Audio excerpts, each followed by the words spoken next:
The 24th day of July 2019, I beg your pardon, I guess I'm almost a year back, but 2019 nonetheless. Good morning and welcome to NTV Today.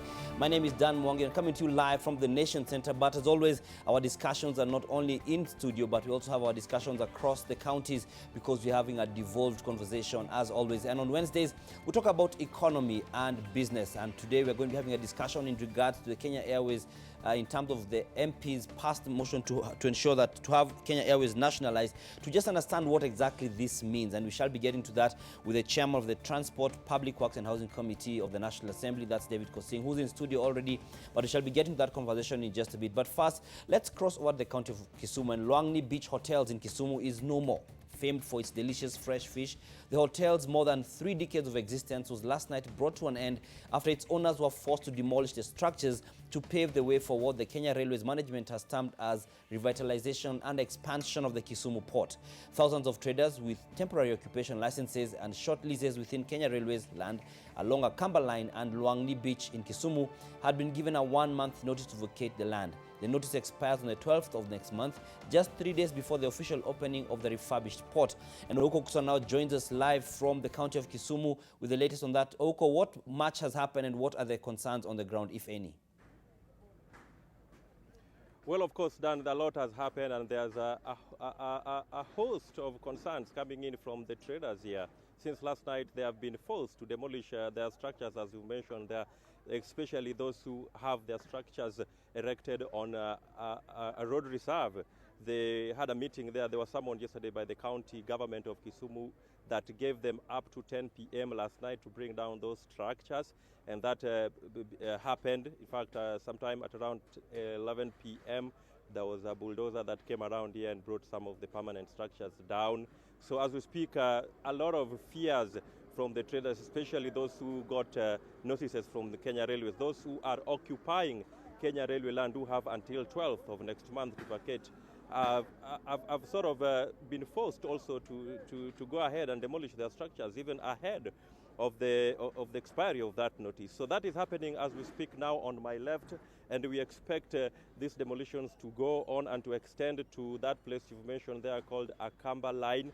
They have also been issued with the notices, and we are expecting them. There are a lot of fears actually, even from the traders who have shops on that end. They have been here trying to find out what exactly is happening. So even last night we witnessed some of them taking out their properties from the shops up down there. So there's a lot of confusion and fear. Remember, this is a notice that is coming from the county government and at the same time the Kenya Railways. As I've mentioned there, Kenya Railways issued a notice which is supposed to expire on the 12th, but the county government gave the traders who have their shops erected on the road reserve, which is just where we are standing. It's a road that is going to link the town with the port. It's sort of like a ring road. That is what they're trying to describe. It's supposed to open up the shoreline because as we heard before, the county government intends to make Kisumu turn its face to face the lake. It's according to Governor Nyong'o, when he took over office, he said that Kisumu, as we speak, has turned its face. It's actually facing the other side and not facing the lake, which is what his manifesto sort of was reading, that he intends to make Kisumu turn around and face the lake. So that is a project that the governor is holding close to his heart, and he's been very, very, very forceful, that is, as far as executing that plan is concerned. So as we speak now, he's trying to create a road that is going to open up the shoreline and make Kisumu face Lake Victoria. That is the plan that was captured there in his manifesto. So a lot of traders here, we are talking of thousands of people who have been eking out a living on these particular structures at the Mwangi Beach hotels, as you mentioned there. We are talking of hotels that have been in existence for 30 to 35 years and have been providing residents here and, of course, even visitors with fresh fish from the lake. And that, as we speak now, is going to be no more.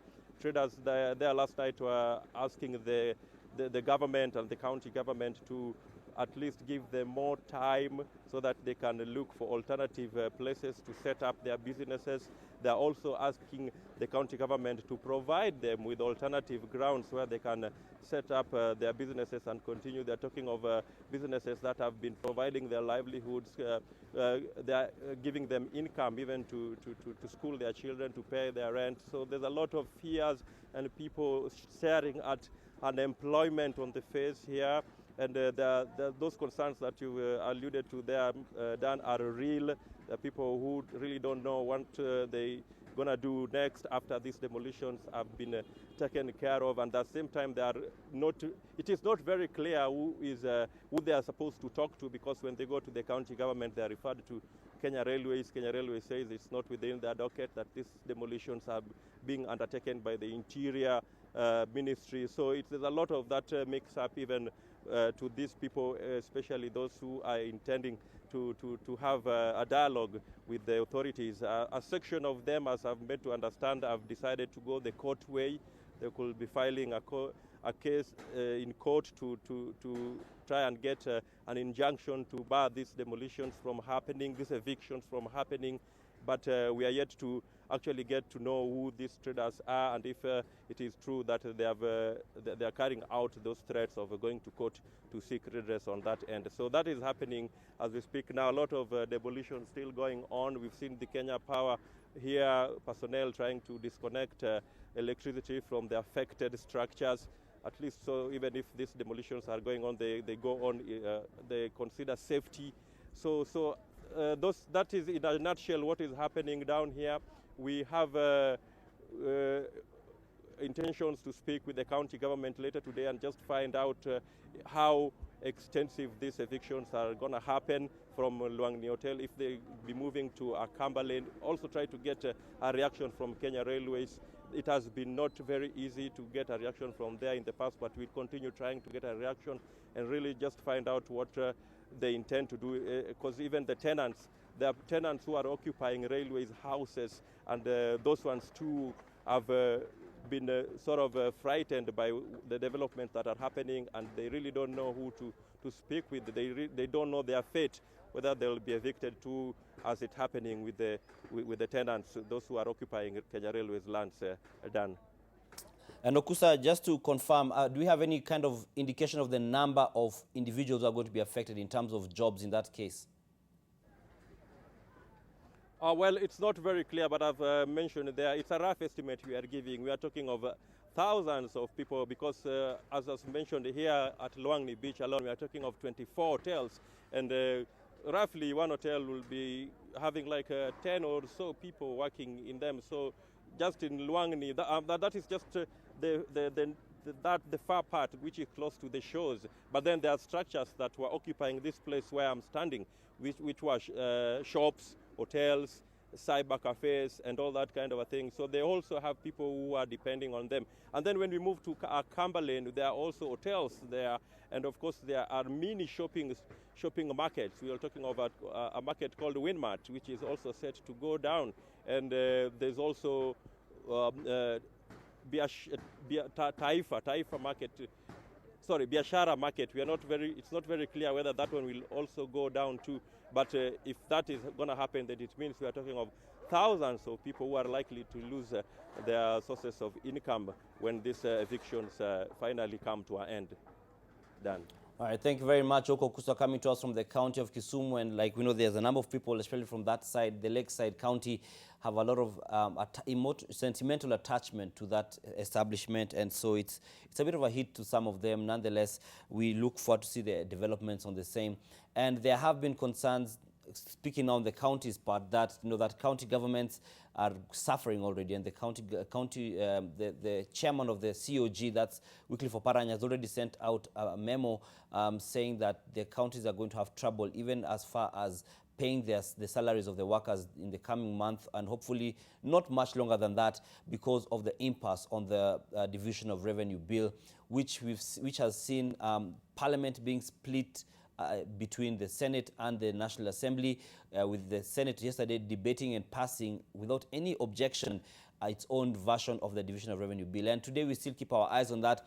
And now we're joined by Kennedy Mureithi, who's in our newsroom, to just give us an idea of what is the way forward. What are we expecting to happen today in light of, the CJ asked, the governors and the parties to go and have some dialogue. And if that fails, they should still appear in court tomorrow. What are we expecting to happen today, Kennedy? Well, Dan, what the counties are telling us, and probably a letter that has been circulating since yesterday from the county, from the Council of Governors, is basically telling us, is that we are preparing for a complete shutdown.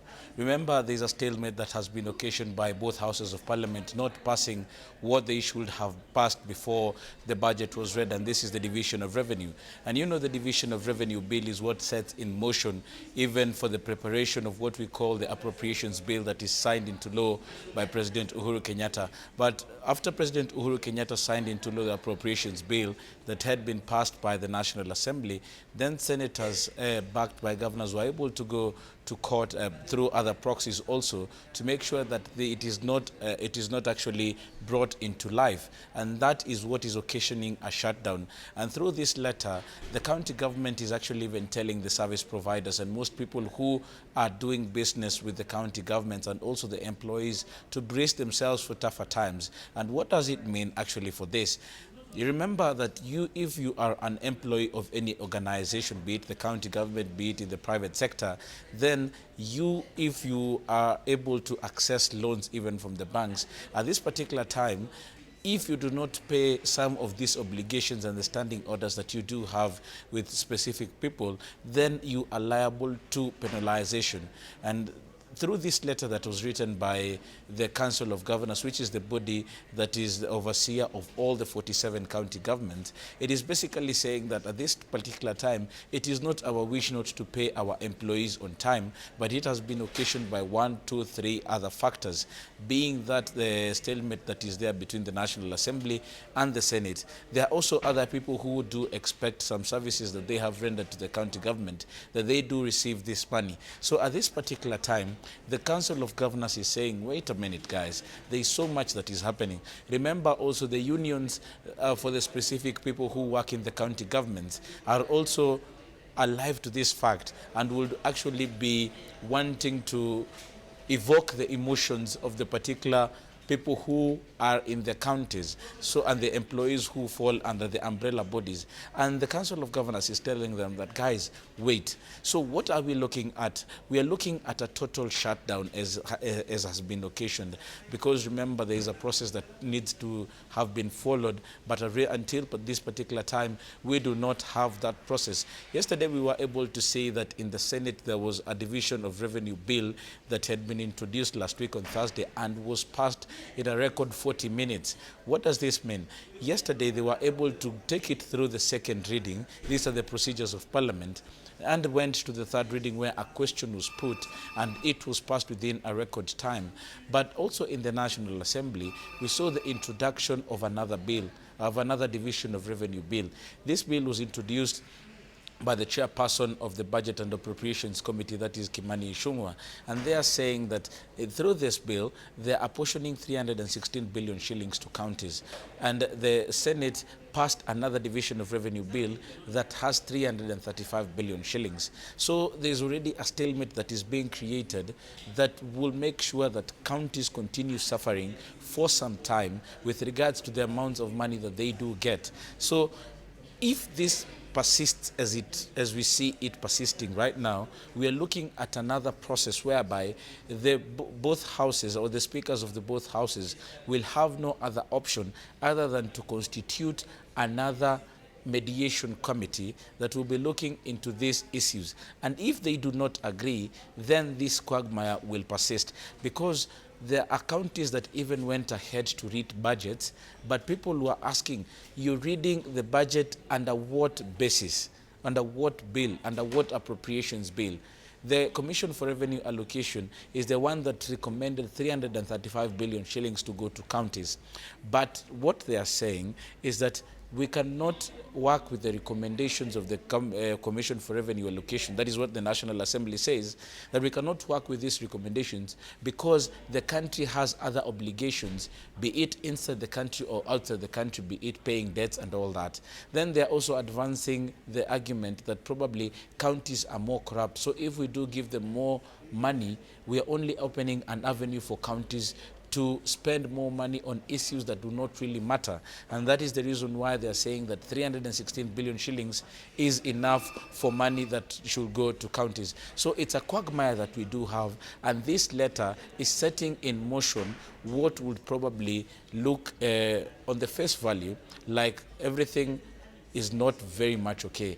And yes, not just the face value, I'm sorry I say that, but it is true that we do have a problem, and if it persists, then there's a bigger problem when it comes to counties and the thousands and millions of employees who rely on the money that comes to them. So this is a problem that if solved this week, then it will be good, because we do also understand that yesterday there were behind the scene negotiations to make sure that this time round the Division of Revenue Bill is passed and President Uhuru Kenyatta signs into law an appropriations bill that is agreeable between these two houses. You'll also remember that they're in court, but all these processes are going in tandem with what they want, and this letter could just be the beginning of trouble in counties. Back to you, Dann, in studio. Thank you very much, Kennedy Mureithi, and that gives a glimpse of what we shall be looking out for today and looking at some of the developments and the fact that has now been made official that a number of county employees are going to be affected by this impasse between the National Assembly and the Senate, and the fact that they may not be getting their salaries on time, and the Governor's Council chairman, that's Wycliffe Oparanya, has actually asked landlords as well as banks not to penalize any of the county employees, those who are paid off the county coffers in regards to delays in payments, be it of rent or of any obligations, be it loans or otherwise. And so we're monitoring that, and it's still the season where we have corruption cases ongoing. And we're now going to cross over to the county of Mandera, where Ahmed Maulid is standing by to talk to us and talk to some of the Wananchi there in regards to, firstly, corruption. Do they feel that the arrest we've seen, the high-profile arrest that we've seen this week, possibly the highest profile arrest we've seen so far in this purge on graft, does this make them feel any sort of confidence in regards to the fight against graft? And then the people of Mandera will also speak briefly in regards to the Division on Revenue and what their feelings are. Maulid, over to you. Thank you, Dan. It's fine morning here in Mandera. The arrest of CS Treasury Henry Rotich and his permanent secretary Thuge Kamau has been the talking point across the country, particularly all the sittings in this country here. It has elicited mixed reaction across the country. Many are still suggesting that this is just a PR gimmicks, or others are suggesting if one perceived one perceived untouchable CS has been arrested, that means the government is serious in fighting the corruption here. And as I said that the corruption and the corruption saga over Arur and the Arur dams and have been the talking point across the country, and many are still talking and are still in shock that one perceived an untouchable CS has been arrested. And allow me to invite one of the residents who is passionate in fighting corruption in this country. Sir, do you think the arrest of the corruption saga and the arrest of CS is a serious when it comes to fighting the corruption in this country, or is just a PR gimmicks as many believe? I think it can be both, yes or no. Because yes, when you look at it, you don't see the whole process of setting up fighting corruption is complicated in Kenya. And what we need is, when this process is starting and a public and the state of Sasa are being voted in place, nobody is checking their wealth and knowing what they have and what they have after they are employed. But now the case is, and it looks of more BR than the realistic. And when it comes to, when you look at the setup, I think there are so many mega corruptions in this country, and it is not one or two, and it looks the people are isolated. What we need is a total fight of the corruption. I think Nurdin is trying his best, but maybe the political clout and the political goodwill is what we need exactly to improve the fighting style of the corruption. Okay.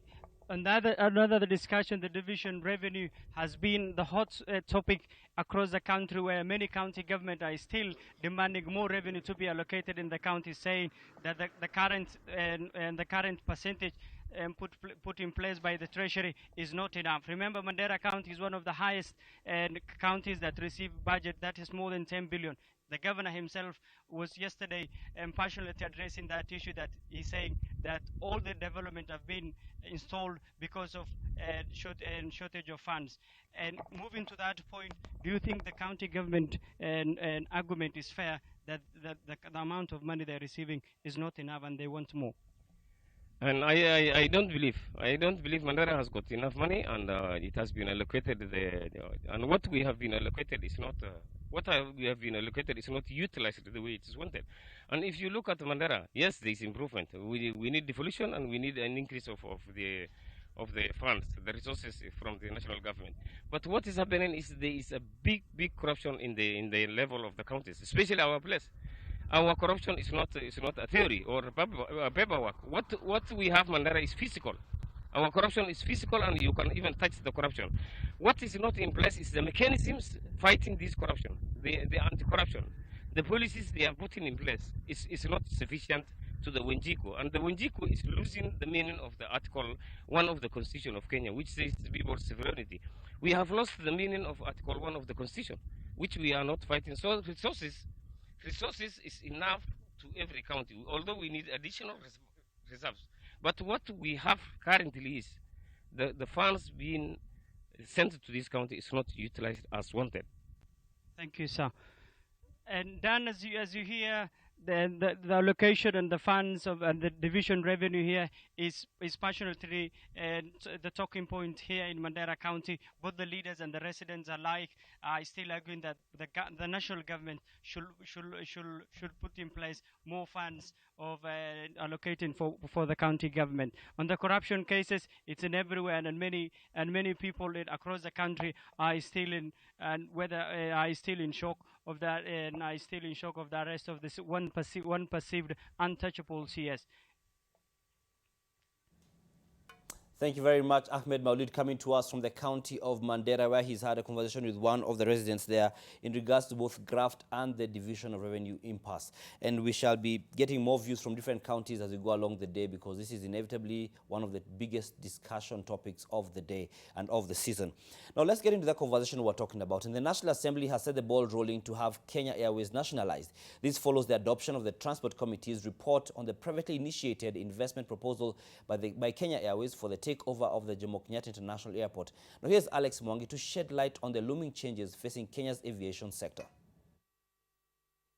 This House adopts a report of the Departmental Committee on Transport, Public Works and Housing on the inquiry into the proposed Kenya Airways privately initiated investment proposal to Kenya Airports Authority, laid on the table of the House on Tuesday, June 18, 2019.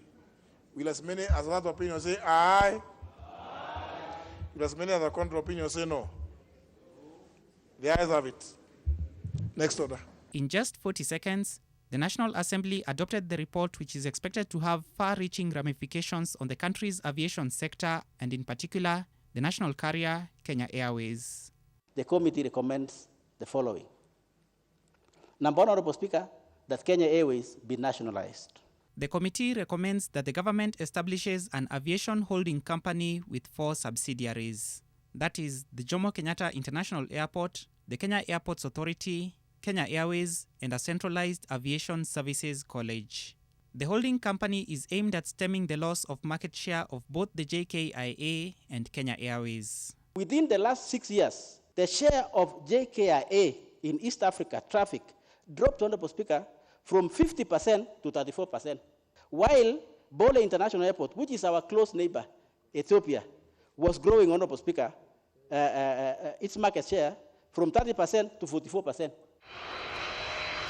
The committee was extensively furnished with data of how the JKIA compares with Ethiopia's Bole International Airport, as well as comparisons between Kenya Airways and Ethiopian Airlines. We found out that Ethiopian Airline has gradually grown, and currently, Honorable Speaker, it has 153 destinations and a fleet of 100 of them, and they have ordered 59 as we speak. And when you compare with our Kenya Airways, we have only 53 destinations and only 40 aircrafts, nothing more than that. The committee's probe into the PIIP, which involved interviewing various stakeholders of the aviation industry, including Kenya Airways Chief Executive Sebastian Mikosh, may have precipitated his eventual announcement that he will step down at the end of the year. Alex Mwangi, NTV. Alex Mwangi's report leads us into the conversation with David Kosing, who's the chairman of the Transport, Public Works and Housing Committee of the National Assembly. Thank you for joining us. Thank you, Dan. And first and foremost, after the the decision yesterday, this morning the trading at KQ has already the share price has gone down, albeit a bit from 489 to 480. Did you foresee this kind of impact with with the decision that has been made? That's expected. That's expected, Dan. Because if it's going national, then of course those private shareholders are saying now, I think we're losing, and I think that is the direction. But I think above all, Dan, what did we succeed yesterday, and what are the people of Kenya standing to benefit out of the decision of Parliament yesterday?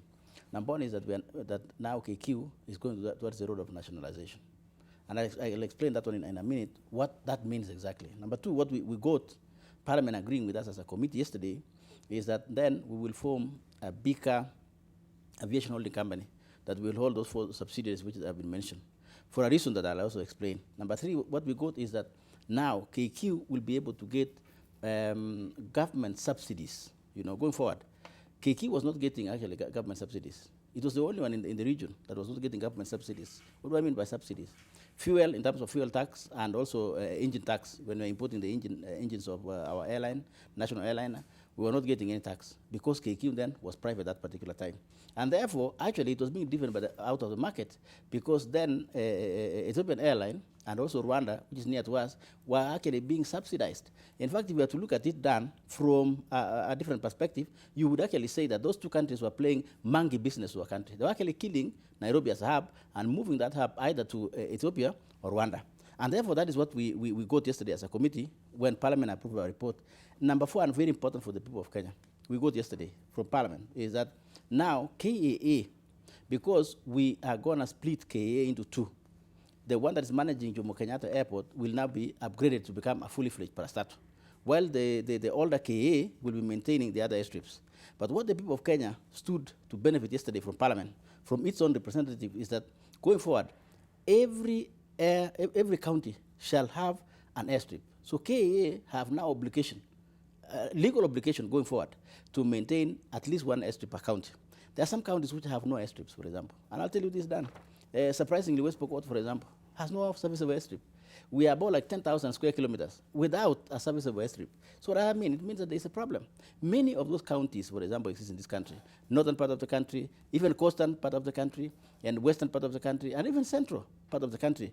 And now we are moving. And therefore, even when you saw in last budget that we passed rehabilitation of Lanet Airstrip, which is in Nakuru, it is among these that was approved by Parliament yesterday, that now let us move towards then having a serviceable airstrip. And we want to remove the question of commercial viability.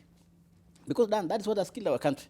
It has made our country to develop from the urbanized places and forgot the far-flung places, which is actually more than 80% of this country. The northeastern part of the country, the western part of this country, the southern part of this country had been forgotten. If you were to use then that as a policy of development, then we'll forget our country. And that is why then my committee, and I want to thank my members of the committee, that now let's go forward. Every county shall have an airstrip, which will be maintained by KA through what? Air passenger service charge. That is big win, done.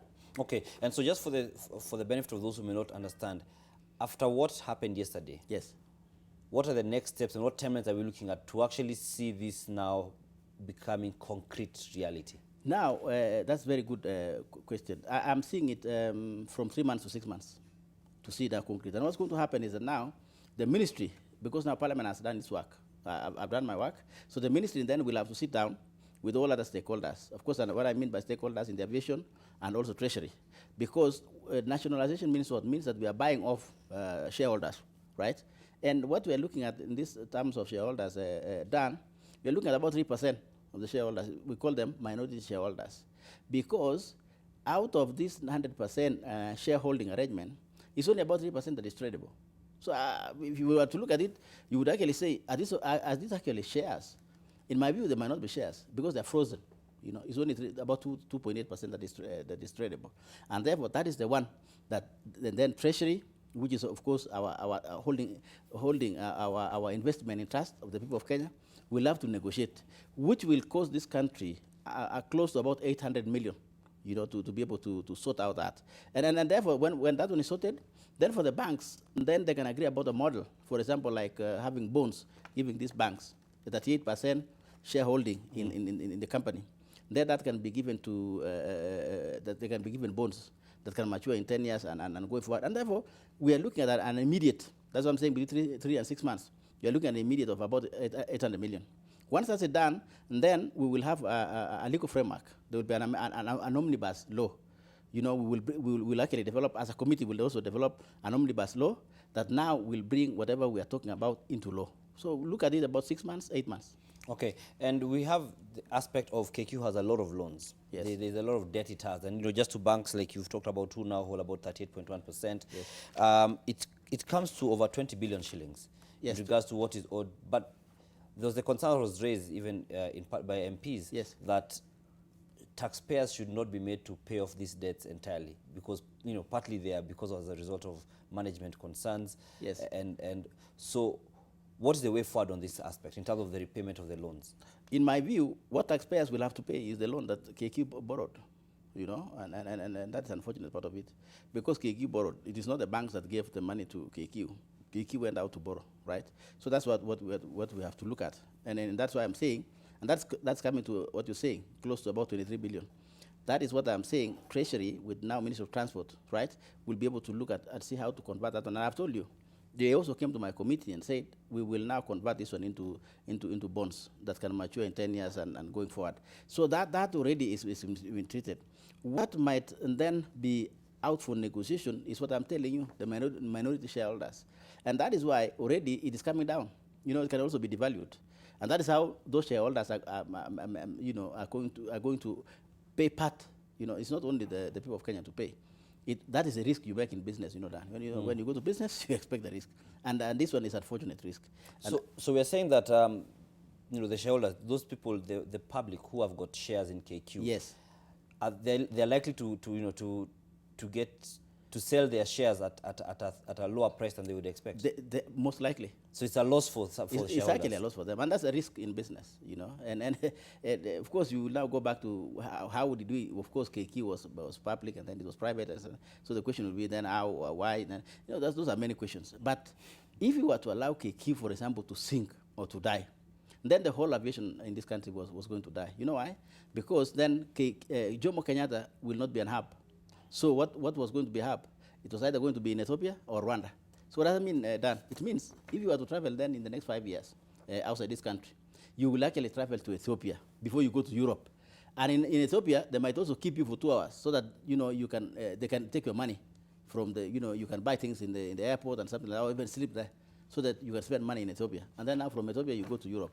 Actually, we will actually be finished as a country. And that is why my committee, and I want to thank them again, as I said, that this is when a committee of parliament rose to the expectation of the people of Kenya, that we need to maintain our country. We need to maintain a strong airliner. We cannot. If we were to kill KQ, as I said, then the whole country in terms of aviation will have gone. Okay, so by the time you go to this point of saying that this is the way we want to go, yes, you must have done, you know, your own research, and you talked about, you know, Rwanda and Ethiopian Airlines, you know, stealing away some of our potential yes. revenue. Yes. How much have we missed out on, or have we lost in light of this? I gave out in percentages, you know, and if you were to look at what I was doing in Parliament, I gave out in percentages. But really, let me tell you, Dan, we were actually losing. In my imagination, I was going to say, if KQ and everything is left as it is, we were not going to go more than 1 year before Jomo Kenyatta crashes. I'll tell you this. And therefore, if Jomo Kenyatta crashes, then it will crash with the country. And what we were risking to lose as a people is that through treasury, we had guaranteed as a people, of course through last parliament, 11th parliament, we had guaranteed as a people up to a tune of 75 billion to creditors of KQ. And therefore, the creditors and any other person, loanees and so on, of KQ were not going to lose. It was going to be the people of Kenya to lose. And that is why we had to rescue this situation while it is within our hands. So it is clearly. And why? Because when KQ was operating, and it's operating as a private airline, then they were not getting tax reliefs, and therefore the air ticket was expensive. And that is what the people of Kenya should expect from now going forward, that Kenya Airways, with now this boost, a serious boost, really structural and historic push, and then the air tickets are going to be competitive. Competitive in the sense that KQ will not be more expensive than, for example, Emirates, than, for example, ET or Ethiopian Airlines, than, for example, Rwanda Airline. Can you imagine, Dan, if somebody is traveling maybe to even Mozambique, right, the Southern Africa countries, Kenyans, for example, private Kenyans, they prefer traveling through Air Rwanda, you know?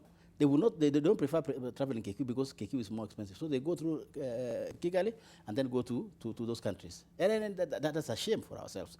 But now going forward, we have an opportunity because now we're going to give them reliefs. And then the fares of KQ will be more or less or even lesser than Air Rwanda.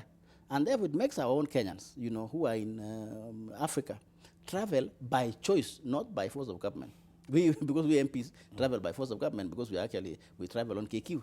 But we want to, going forward, people in this country, including yourself, you now travel KQ by choice. Meaning what? Meaning that the prices of our air tickets are going to reduce because we will inject some assistance from the people of Kenya. It's going to be a good thing for this country. Number two, we'll have more networks. We now only have 53 in the whole world. While I told you about Ethiopia, more than 100. So we will have more choices of flying. Then number three, we'll also have more fleets. KQ will increase their fleets from 40 even to 100. Look at what's happening now. For your information, Jomo Kenyatta, New York line is very busy. We need now to increase even more fleets so that more people can go to America. Because now there's more interest. People from Africa are coming to Nairobi, and then from Nairobi to go to America. So we need more planes. We cannot have more planes in the same arrangement that we had yesterday. And thank God to Parliament that now it's given them a new lease of life. Then you can get more planes and you can travel to America. That is what it means. And more people will come to this country. More jobs, that's what it means, Dan. Okay. More of our young people getting jobs. Because when you open networks, we will have marketing officers in those countries. And those are our people. That's Kenyans. More jobs for young people. Okay, and one of the things that, the end user, yes. When you, aside from the regulatory and the senior management and the policy issues, yes. The person who boards those planes, and we've seen over the years, even if you just check either media coverage or even social media expressions, yes. There have been concerns about the quality of service at times by KQ. Some of the issues that have to do with delays, just things that. How soon do we expect to see a change in this? Because you see people even comparing what is served in KQ versus other airlines, the ones that you're mentioning, for instance. At what point will we see this turning around? That's administrative, Dan, and that won't be my work. No, but what do you expect? Because you're putting in place a system and a structure, and you have your intended outcomes. Because ultimately, you're saying it's for the benefit of the people of Kenya. People of Kenya. Yes. Who are the ones who are? Consumers. You're saying you want to travel with this mobile choice. Yes. So when do they expect? Ideally, in an ideal case, like you're saying, it's administrative. You cannot entirely control that. But in light of what you have proposed and what has been put in place. My view, as I said, I gave you between now and 6 months, 6 months, 8 months. But entirely, you give it 2 years, to see all these things. But you can still see, because now what's going to happen? KQ, Kenya, KAA, the ministry will have to sit down, right, immediately, maybe even this week or next week, to say, this is what Parliament said. So what we call low-hanging fruits, or what we call quick fix. Now they can use our report and be able to point out what is quick fix. That's why I'm saying it's between 3 months and 6 months. This is when you can be able even to analyze those quick fix. And if it requires some amendments, then they can bring to us. So that is within 6 months. And then the kind of a medium term is 2 years. So I will tell the people of Kenya for them to see, and what I'm looking at, Dan, for the people of Kenya. In terms of food, that will be KQ, and they're listening. They're also listening me now and listening you that their food is not good. But I like their juice, by the way, myself. There is a tamarind juice, which I like in KQ, because, of course, tamarind is grown in Pokot. So you have your It's biases. natural. So, yeah, I have my choice. Even when I was going to China, I really liked the tamarind. But that is administrative, what I'm saying. But so that we don't lose the compound picture. The compound picture is that KQ reduces the prices. That is basically number one. So how will they reduce the prices? They will be able to reduce their ticket prices should they get government reliefs like taxes in their fuel and also their engines. So that now that can be translated into your air ticket. But at the moment they're not. But Ethiopian Airlines are getting those reliefs. Rwanda Airlines are getting those reliefs. Emirates are getting those reliefs. And that is why it looks like they're very cheap, because they are compensated in taxes. So how do they make their money? They make their money by flying you to Ethiopia and then make you spend. Let me tell you, Dan, and this is very good, and I hope millions of Kenyans are listening to me. Yeah. It is not actually primarily cheap. Well, it looks like by face value, for you to travel those airlines, they are cheap. But you know what happens? They will fly you to their country. They will not fly you direct to where you want to go. For example, if you want to go to New York using Emirates, you will not go from Nairobi to New York direct. You will have to go to where? To Dubai. To Dubai, yeah. If you go to Dubai, they will delay you for about 2 hours to make sure that you're hungry so that you eat. And you spend money in there. Look at Dubai Airport. Dubai Airport is like a big mall. You buy perfumes, you buy this, you buy that. That is how they make their money in Dubai. Then after 2 hours, they can now fly you to New York. That is how people make money in airlines. And that is why I'm saying it looks like it is cheap. But let me tell you, you go through Dubai, by the time you come back to our country, you're actually poorer than you were. So that is what we are saying now in KQ, and that is why we are having this big aviation company. So that we also make Jomo Kenyatta Airport as a mall. We make it a big mall, actually, in Jomo Kenyatta, so that people can fly. We can now increase our flight. At the moment, Dan, we have a capacity of holding about 7 million people in Jomo Kenyatta. Can you imagine? And in Bole International Airport in Ethiopia, they have a capacity of holding 22 million. That tells you where we are. And business is not as usual. So we want this Jomo Kenyatta now to move from 7 million to 30 million, maybe in the next 10 or 15 years. So that we want to ask KQ, how many people have you brought to this country? And when they bring people to our country here in Kenya, we delay them for about 2 hours, so that then we can spend their money in Nairobi. In other words, Dan, in transport, we want to earn our money from what we call a multiply effect. Multiply effect means that we earn our money from the resultant, like tourism, people coming to spend in our country, people coming to open business in our country. And Dan, Nairobi is a UN headquarters, you know that. There are only four UN headquarters in the world.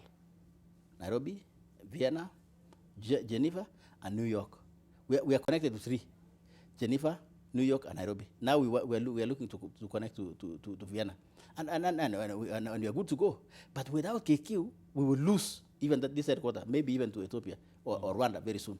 That is the reason why Parliament, and I really appreciate with my colleagues, that is why Parliament said it is not going to be business as usual. We must rescue our country. Okay. And when we talk about the aviation holding company that is part of the proposal, yes. As like you said, you'll merge. There'll be the part of KA that will be handling JKIA, then there'll be the part of KA that is going to be dealing with the other airstrips. Fantastic. Now, are we looking at job losses? No job losses at all.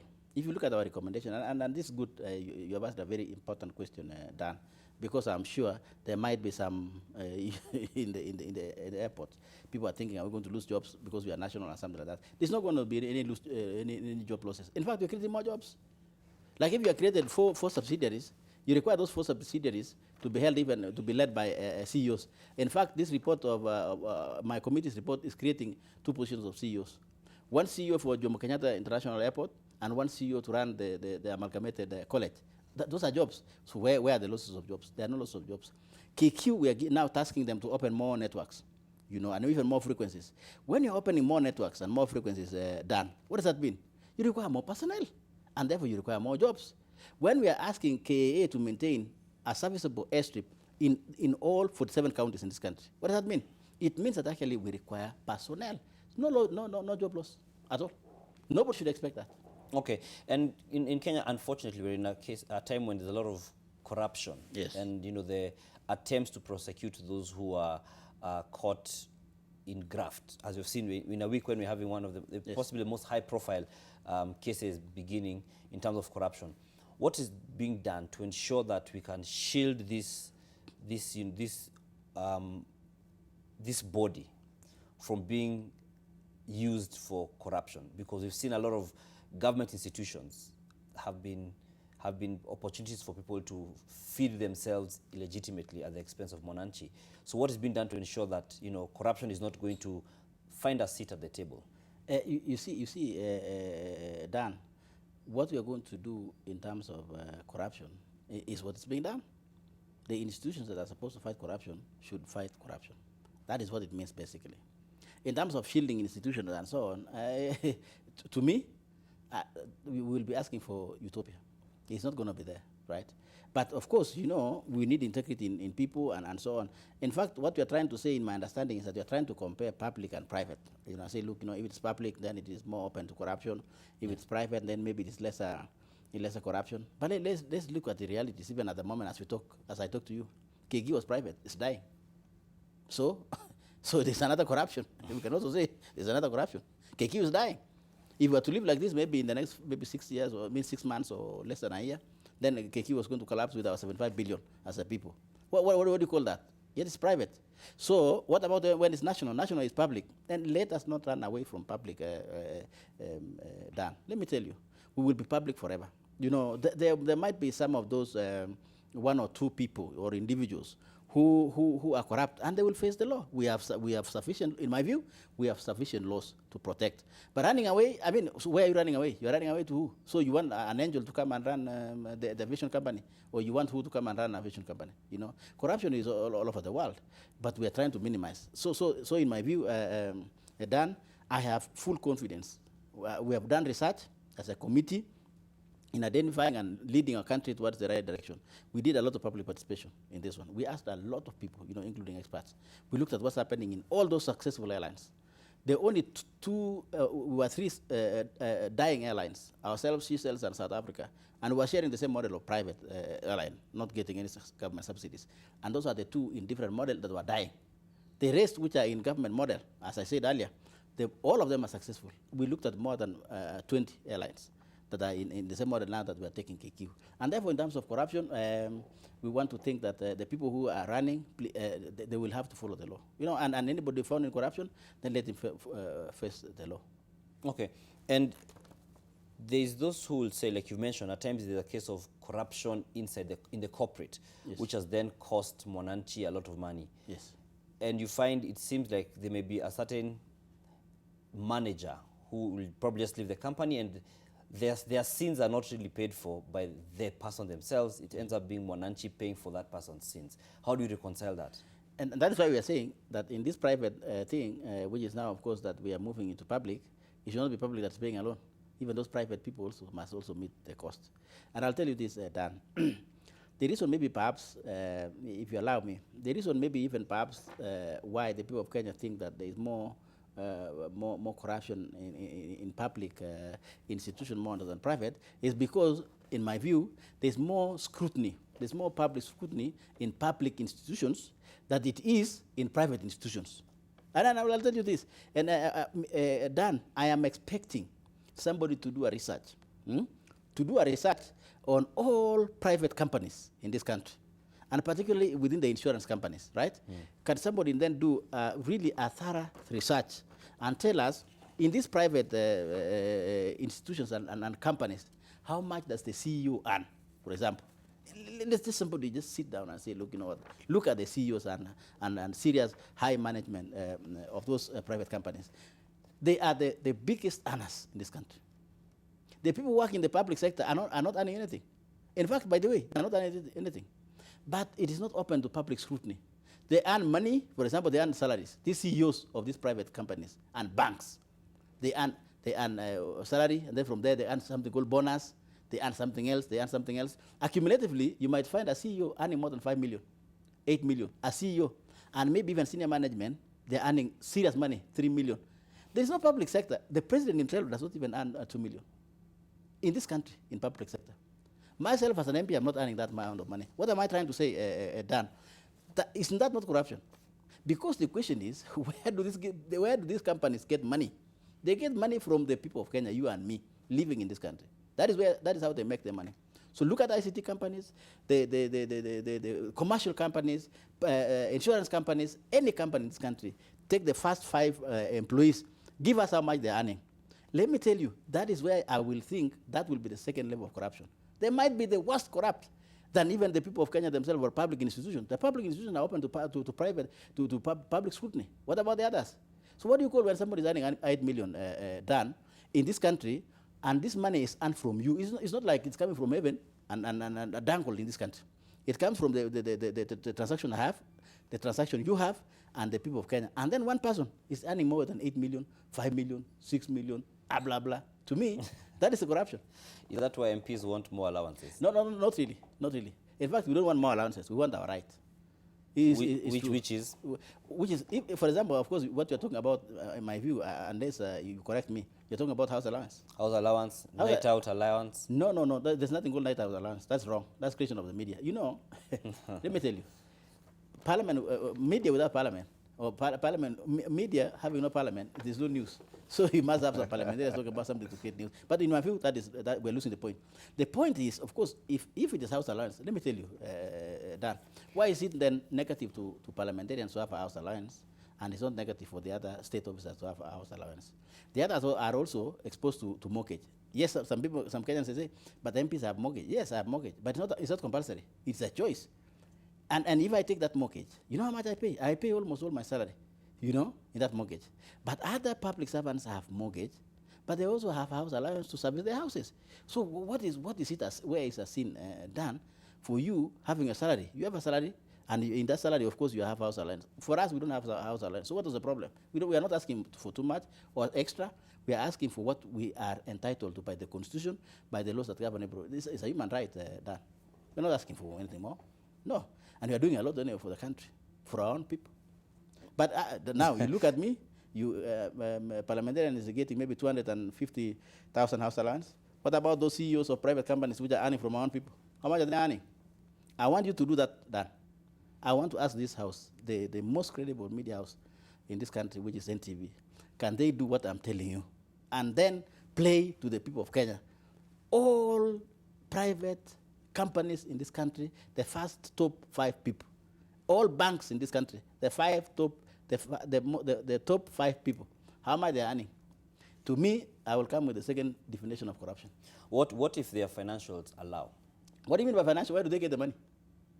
It's from they would argue that they've worked hard. For instance, look at the case of Safaricom, yes, which even like the competitors are talking about, yes, dominance, but they said, yes, are you punishing us for being successful? No. And so they have been able to. We speak on phone, we are using data, etc., and they get to make their billions of shillings in net profit, and all over 200 billion shillings, yes, in revenue. Yes. Wouldn't that accommodate? No, let me tell you. Yes. Before you reach there, where do they get the money? From Kenyans. Exactly. If we are getting from Kenyans and everybody is getting from Kenyans, then in my view, in my thinking, in my own personal thinking, it is immoral. It is true. Let me tell you, Dan. But Kenyans have not been coerced to spend. It's a choice. That's why I'm saying it is a choice. But it means that actually we are overpaying as a people then. If they are earning that 6 million and they justify that 6 million, then we are overpaying. We are overpaying as a people. And then if that is a telecom companies and we are paying 5 shillings per minute, and then actually we are actually being stolen. It should not be 5 shillings. In my view, it should be then 1 shilling. It should be. Let me tell you, you cannot come to this country. This is me as Kosing, not the chairman of transport. Yes. As an individual, Honorable Kosing, representing the people of Pokot South. I am saying, you cannot come and earn money from this country. In my view, you cannot come and earn money from this country and declare, for example, that, okay, you are earning 8 million and you are working hard. No, you are milking the people of Kenya. We should now look and say, look, you know what, how much are you charging per that service? So if you are charging maybe 5 shillings and you are earning 8 million, the people of Kenya should have actually paid 1 shilling. It is true. Because this is our country. So how do you come and now tell us, and no. We should put you on a panel with some of these corporates. I will be very happy to come. And they must, before I come, they must demonstrate how much they earn. They must tell you and the people of Kenya how much they earn. And where do they get that money? They get from Manjigo, they get from Chesang, they get from Dann, they get from everybody else, even if it is voluntary. What do you mean by voluntary? It might not be voluntary. So if, how do you ask me to get, if the service is just that service, and that I must get that service, how do you say that is voluntary? I'm being forced. Because, say I want to communicate. Yes. No one has forced me Yes. that I have to, but I can choose to or not to, because we're saying that. So where do I go? If no, it's not, let me tell you, you are looking at it very simplistically. That, for me, as representing the people of Kenya, in my constituency, you are looking at this simplicity. What do you mean by saying it's a choice to make a communication? If I want to reach my people in constituency in Pogosa, what do I do? Not to it's not a communicate, choice. but to on who you're going to use as your provider, right? I have only few. We have how many? We have only less than 5. It's not a choice. So if that is the case, then the people of Kenya should give everybody a mobile phone, and you can now choose whether you want to talk with that or not. There is no choice, my friend. So your argument is that they should bring down their costs. Absolutely. We should go and say how much. And I want one media house. In fact, some of these investigative journalists you have, they are doing a lot of crimes and corruption. I think that they have done so well so far there.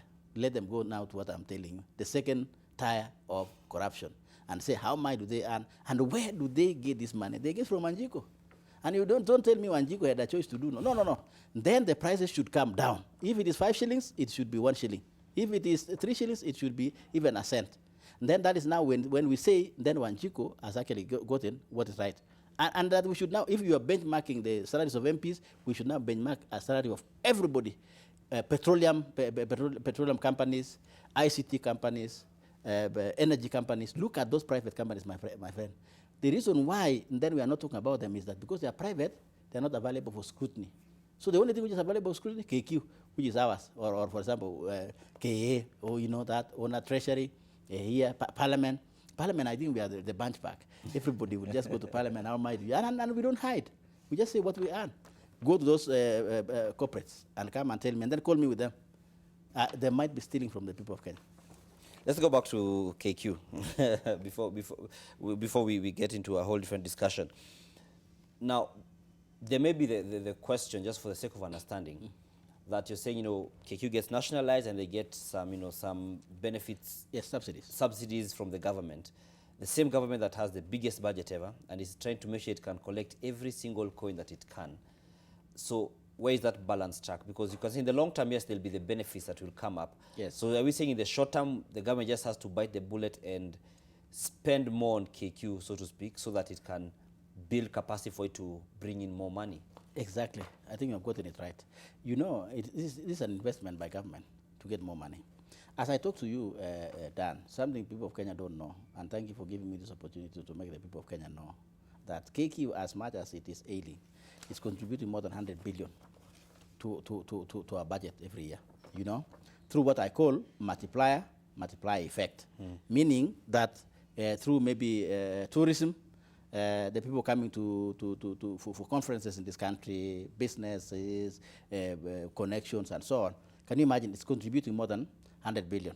So if you are to look at that and say, look, so if KQ is getting us 100 billion, from how many people is KQ bringing to this country and out? Per year, they are doing about 4.5 million. You see, 4.5 million.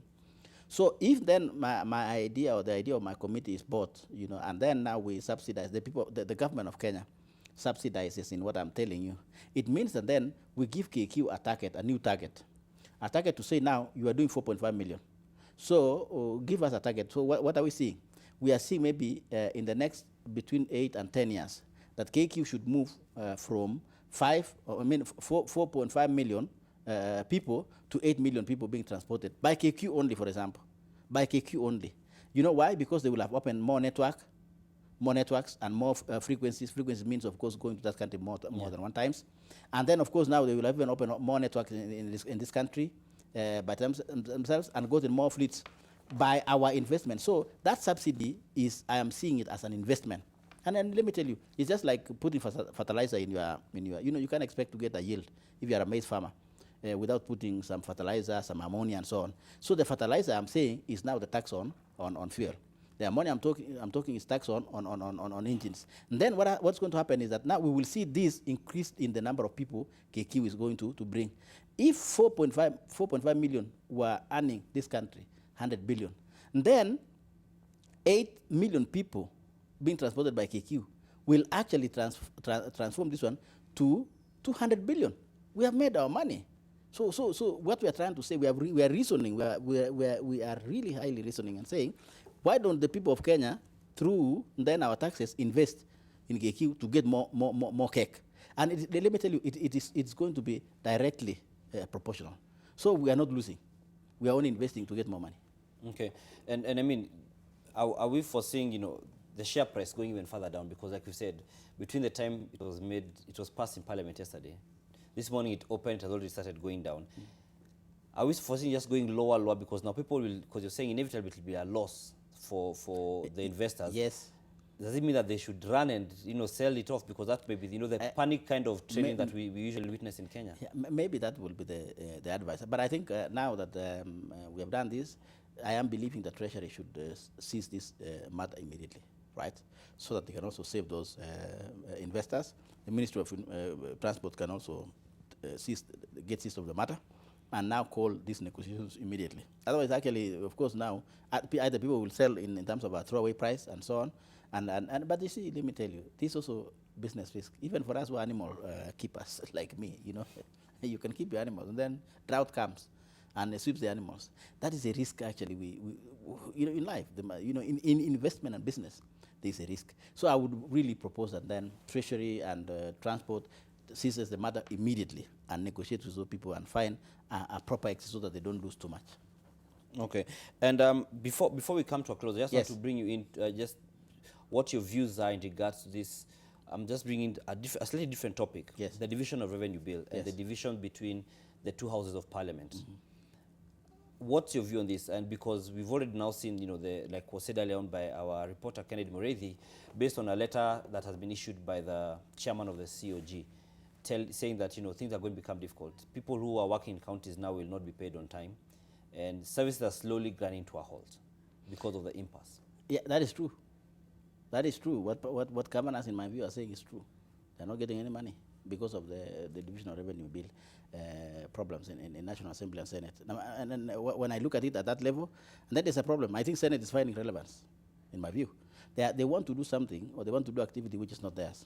If you look at the Constitution, the framers of the Constitution knew that if you give people almost equal powers, we'll have paralysis, because we are politicians, and there will be competition, there will be supremacy, there will be all these things.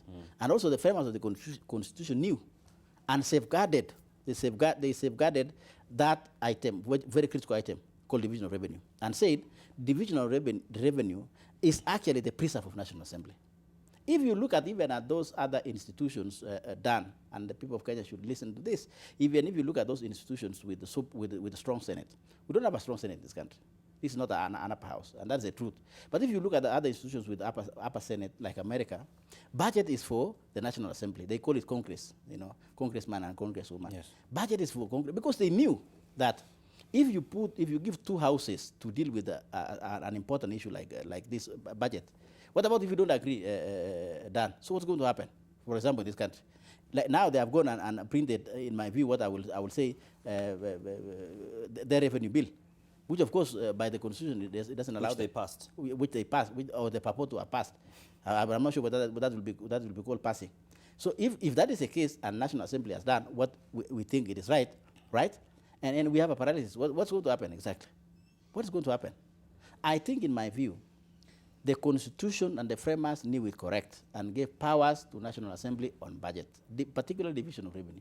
It's not negotiable. Why? Because you cannot divide what you don't have. And that is what senators, in my view, don't really appreciate, that resources are limited. And therefore, and who will tell you that resources are available or not available? It is Treasury. And Treasury is about national government. National government is the one collecting the revenue. So Treasury then will have to tell us, we don't have this amount of money. Let me tell you that. And when Treasury says we don't have this amount of money, then you don't have the money. You don't divide what you don't have, number one. Number two, these revenue bills and division of revenue, and even budget that we do in National Assembly, it is an estimate. It is not actual. It means what, Dan? If we say today that we have given you a budget of 1.3 trillion, it might mean that we don't collect 1.3 trillion. We might collect 1 trillion. and we don't collect 300 billion. What's going to happen? That is why we have what we call supplementary budget. So we have supplementary budget to remove the estimate that we thought we were going to collect and we are not able to collect. But if you look at our laws, it says that once you give money to counties, when you come to supplementary budget, it doesn't affect counties. It only affects national government. And that is where the catch-22 situation is, that we must give county what we must collect as a country. It's not about estimate as we give to treasury, as we give to roads, as we give to the other ones. We are giving them estimates, and we can revise them anytime. But we don't revise counties. And that is why then we as a people and National Assembly are very realistic on the money that we give to counties. But you know, the governors and senators, in my view, are playing politics. They don't understand this item.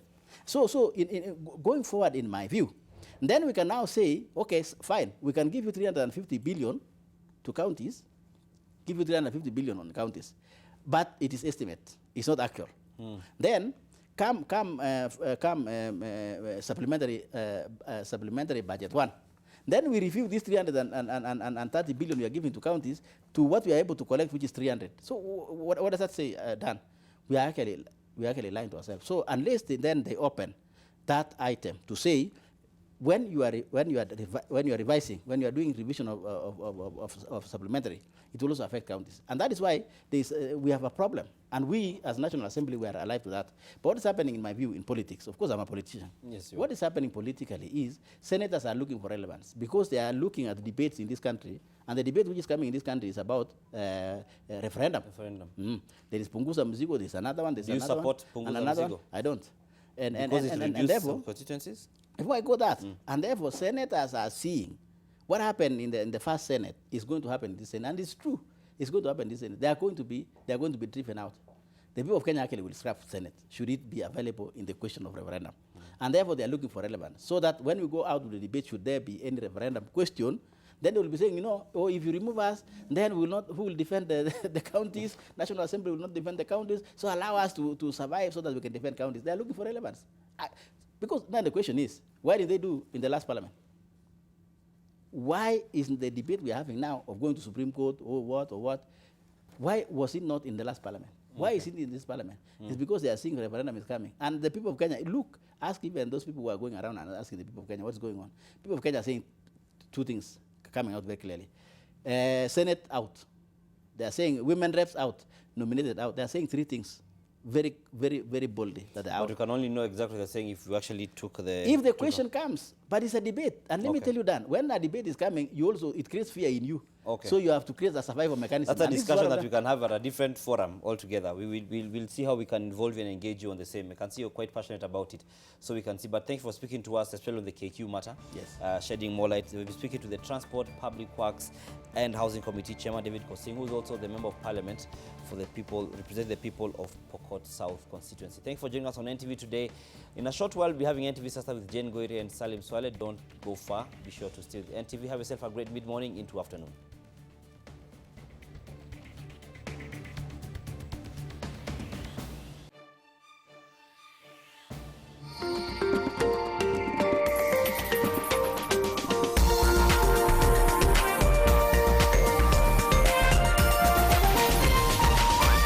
This is NTV.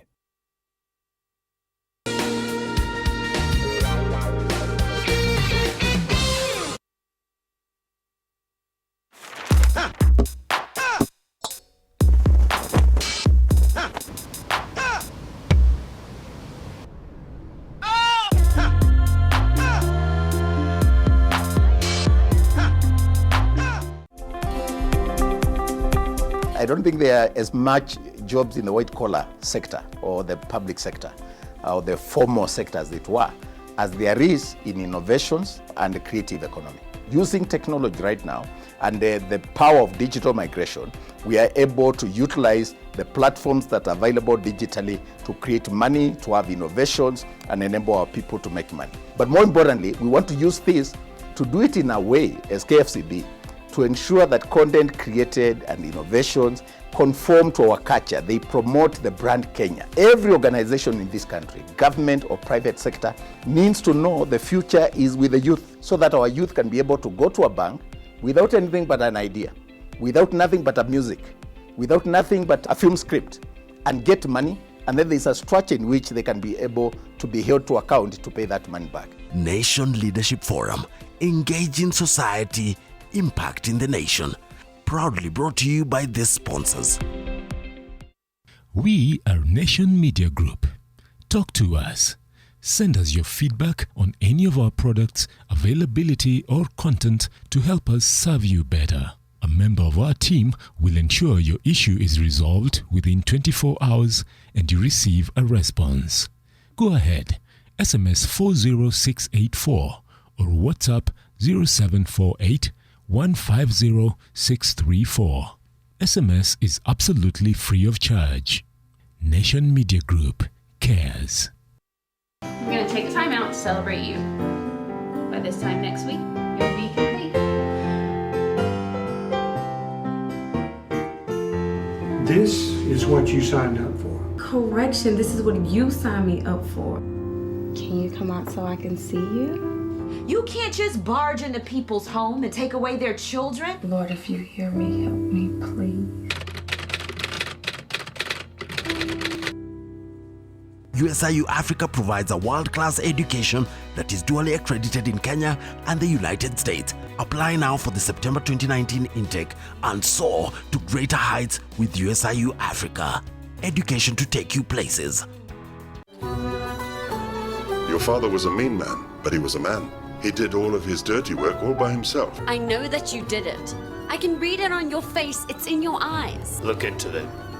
Look a little closer. What else is written in them, huh? So let Feria see it now, how it feels to have black clouds running over your family. I'll mess with your nightclub, and your son will come running back to amend things with his dear father. Why would I trust you? It is good for two men with mutual needs to trust one another. My husband is playing hero for his old girlfriend, and I have no right to be jealous or sad. Do you think time will teach you how to speak and teach me how to listen?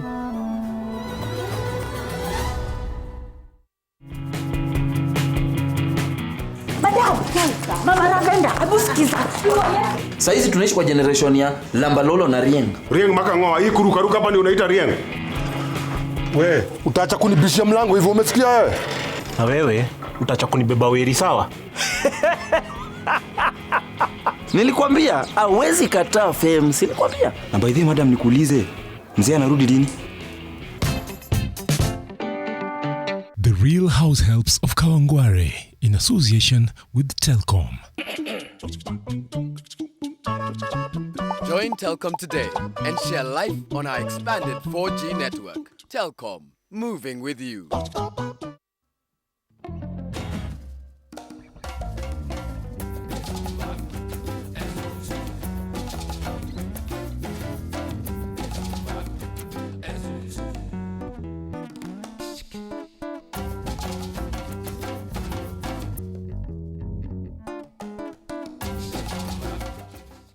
Triple refined, zero cholesterol, and natural vitamin E.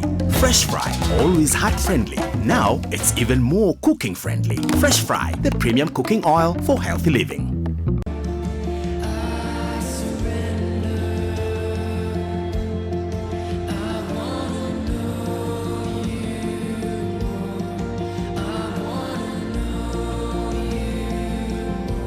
Victory belongs to Jesus. Victory belongs to him. Oh, yeah.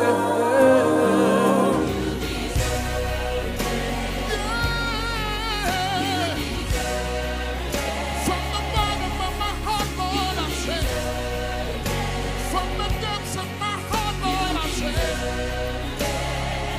In your paper this week, officers and gentlemen, unveiling the man holding Sudan's fate. E-money, more problems. The wave of electronic money is changing the banking business, and the lenders are looking for ways to survive the onslaught. Have no fear. Zain is here. Regional Telco introduces mobile money in South Sudan. Grounding the bulldozer? An ugly fight is loading in Tanzania's ruling party over Magufuli's second term. Plus our opinion leaders. To reform or not to reform? Ethiopia's Abe is walking a tightrope. Let's hope he doesn't fall off, says Onyango Obo. 1 month's meat. Corruption is making us poison ourselves, says Nerima Wako Ojiwa. Stopping the legislators. T. Ngugi suggests 3 cheers for Lynn Mengich, who has refused to be browbeaten by greedy members of parliament. The East African, understanding the region. Top spot no mwanzo tu.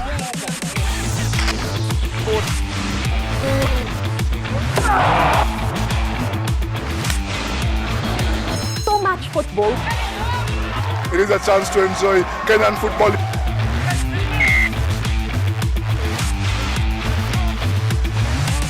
Crunch time for the Kenya Sevens rugby team.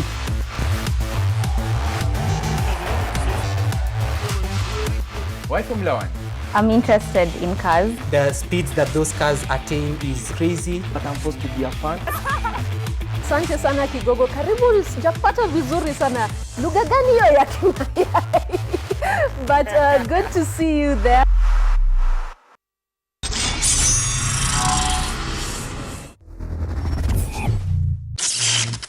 Africa's biggest wind farm, Ketraco, were tasked with constructing a 435-kilometer transmission line comprising of 991 towers. Ketraco fiber will be available at every substation in all counties. This project has a story of passion, a story of dedication, a story of hard work. Ketraco, building a world-class national grid. Mombasa, mko tayari? Stesheni inayopendwa nchini ya NTV ikishirikiana na gazeti nambari 1 la Daily Nation wanakuletea roadshow ya kukata na shoka kuanzia Alhamisi tarehe 25 mwezi wa Julai. Jumuika nasi tutakapoanza shamra zetu kule Changamwe, Jomvu, Bangladesh, Mikindani, Magongo na kumalizia Port Reitz. Ijumaa tarehe 26 tutazuru kule Kisauni, Kiembeni, Kongowea, Bamburi, Shanzu na kumalizia Mtwapa. Jumamosi tarehe 27 itakuwa kilele ya ziara yetu tukimalizia kule Ganjoni, Majengo, Mwembe Tayari, Tononoka, Chuda na kumalizia Makupa. Tutakuwa na zawadi nyingi sana za kushindaniwa pamoja na burudani tele kutoka kwa wasanii wa NTV. Njoo utangamane nasi, tujuane na pamoja tusherekee Nation Media Group inapofikisha miaka 60. Endelea kutazama NTV kila siku na usome gazeti lako ajuadi la Daily Nation ili tukufahamishe na kukuburudisha. The participation of the youth in socio-economic growth of any country is very important. Therefore, we have developed a national youth policy that provides opportunities for the youth to grow healthy, opportunities for the youth to be educated, opportunities for the youth to be engaged. Looking at the future, I see a situation where advances in technology would be really like the what kind of providing solution to a lot of problems that we try to solve. I would urge the youth to take opportunities that the government or the world present them with. Nation Leadership Forum, engaging society, impacting the nation.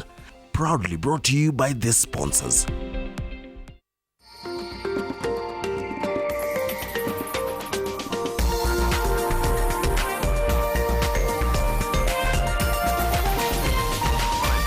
This is NTV.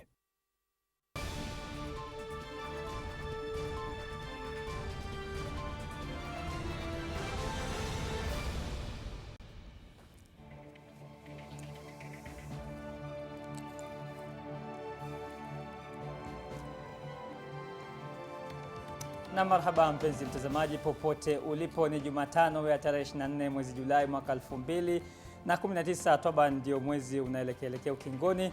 Karibu kwenye NTV Sasa, na kama ilivyo ada, desturi na mazoea, tunasema hili ni jukwaa lako. Ni jukwaa lako kwa sababu ni jukwaa linalokupa fursa ya wewe kuweza kujua ni nini kinafanyika wapi na kinafanyika kwa nini. Lakini pamoja na hayo unapata nafasi vile vile ya kuchangia moja kwa moja katika mijadala yetu. Na leo ikiwa ni siku ya Jumatano, tabani ni siku ya kujadili masuala ya afya. Tutakuwa tunazungumzia swala nyeti sana la upangaji uzazi na mbinu ambazo zinatumika katika upangaji uzazi. Lakini kabla hayo yote, kuna mengine mengi tu ambayo tunaendelea kufuatilia katika kona mbalimbali ya taifa hili. Kumbuka ule mswada wa punguza mzigo umeanza kwenda katika kaunti mbalimbali. Leo Ekuru Okut na chama chake cha Third Way Alliance wako katika kaunti ya Nakuru, ambapo wanapeleka mapendekezo yao katika bunge la kaunti hiyo. Pamoja na hayo, vile vile tutakuwa tunaelekea katika kaunti ya Mombasa, ambapo mwandishi wetu Kevin Mutai anafuatilia baadhi ya masuala yanayofanyika katika kaunti hiyo, kubwa zaidi likiwa swala hilo pia la punguza mzigo. Na hapa Nairobi tunaendelea kufuatilia taarifa kuu ambazo zinaendelea kuchipuka, na tutakuwa tunakujuza mengi zaidi kuhusiana hayo yote. Lakini katika mjadala wetu tunakuuliza, je, una ufahamu gani au unahofia nini kuhusiana na masuala mapana ya upangaji uzazi? Kuna na lile swala la towashi kwa wanaume au vasectomy, wengi wamekuwa wakionekana kubatia, na ndio swali letu hilo linalenga katika masuala hayo. Je, unafahamu nini ama unafahamu gani au unahofia nini kuhusiana swala la upangaji uzazi? Zungumza nasi kupitia mitandao yetu ya kijamii @Salim Swaleh 001, @JenGoiri, @NTV Kenya. Hashtag yetu kama kawaida, desturi na mazoea huwa ni NTV Sasa. Vile vile unaweza kuzungumza na sisi kupitia nambari yetu ujumbe mfupi ambayo ni 20686. Kabla ya kuanza kabisa, tuna taarifa ambayo imeandaliwa na mwandishi wetu Eunice Omolo kuhusiana na towashi ya wanaume. Kivulini na upenuni, Daniel mwenye umri wa miaka 31 na baba ya watoto wawili anafanyiwa upasuaji wa kuhakikisha kuwa hatapata mtoto mwingine kwa muda fulani. Nimefanya uamuzi huu, moja ni sababu ya kiuchumi, sababu nimeangalia nikaona kuwa iwapo nitaweza kupata watoto zaidi ya wale nilio nao, sitaweza kuwa kimu kimaisha. La pili ni kuangalia hali ya zile madawa ambazo zimekuwa zikitumwa na wamama, sio zinadhuru afya kulinganisha na hii njia ya wanaume. Nilikuwa natarajia kuwa na mtoto mmoja, lakini yule mwingine aliingia kibahati baya. Kwa hivyo nilionelea na tulijadiliana kifamilia, mimi na bibi yangu, na nikaona kuwa ni vizuri niweze kufanyiwa ili tuweze kujipanga kimaisha. Ni mmoja wa wanaume zaidi ya 1000 nchini Kenya waliofanyiwa towashi, yani vasectomy, kati ya mwaka wa 2018 hadi Juni mwaka huu. Takwimu za Wizara ya Afya zinaonyesha kuwa idadi ya wanaume wanaokumbatia mbinu hii imeongezeka kutoka 663 mwaka jana na katikati ya mwaka huu hadi 1596.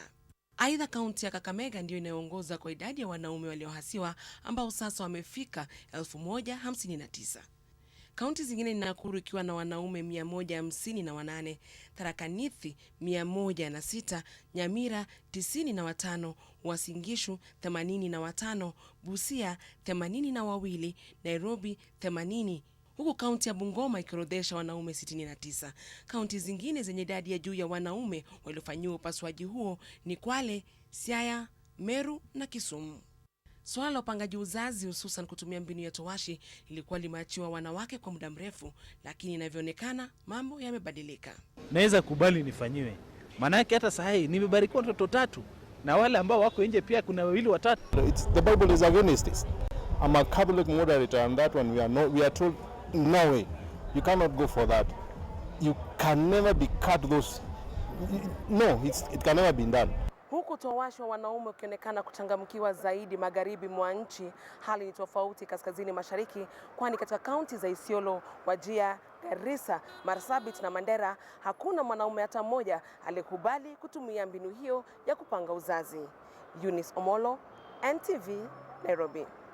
Naam, asante sana Eunice Omolo. Towashi, mpenzi mtazamaji, au vasectomy ukipenda, ni moja kati ya mbinu ambazo zinatumika kwa ajili ya kupanga uzazi. JenGoiri yuko tayari kabisa na jopo lake kwa ajili ya kuchambulia na kutoa taka za masikioni kuhusiana na nini hasa kinahusiana na masuala haya ya upangaji uzazi, athari kama kunazo na faida zake. Lakini kabla ya hapo, nataka nikupeleke katika kaunti ya Kisumu, ambapo eneo mashuhuri la kulia samaki kwa watalii wa ndani na hata wa nje maarufu kama Mwangi Wakazi wameamkia asubuhi na wanabiashara wameamkia asubuhi kupata vibanda vyao vimebomolewa, na hii inatokana na agizo ambalo limetolewa na shirika la reli nchini Kenya Railways. Tuna mwandishi wetu huko Ukusa. Nini kinaendelea Ukusa? Wanabiashara wanasemaje bomoa hiyo?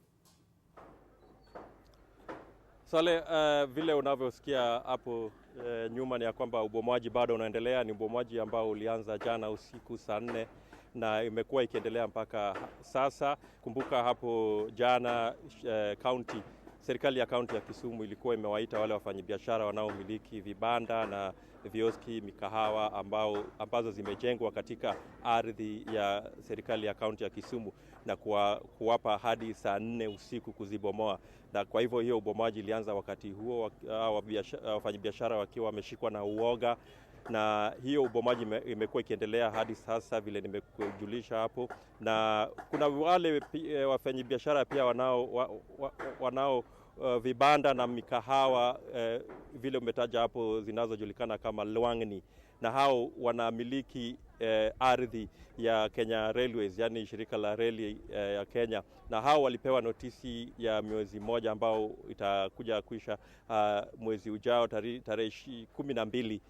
Lakini hata hivyo hao wafanyabiashara wameshikwa pia na uoga wakati walipoona wenzao wenye wamejenga katika ardhi ya serikali ya kaunti ya Kisumu wakibomoa, nao pia wakaanza kubomoa hizo vibanda vyao, na sasa hiyo inaendelea hadi sasa. Tulikuwa tumeongea na baadhi ya wafanyabiashara jana usiku na hata leo asubuhi wakilalamika ya kwamba pengine shirika la reli lingewapea muda mrefu kuhakikisha kwamba wameondoa hizo vibanda bila kupata hasara. Lakini hata hivyo wanasema tena pia wanaomba serikali ya kaunti pamoja na shirika la reli ya kwamba pengine iwatafutie ardhi kwingine ambao wanaweza kuendelesha biashara zao, kwa maana sasa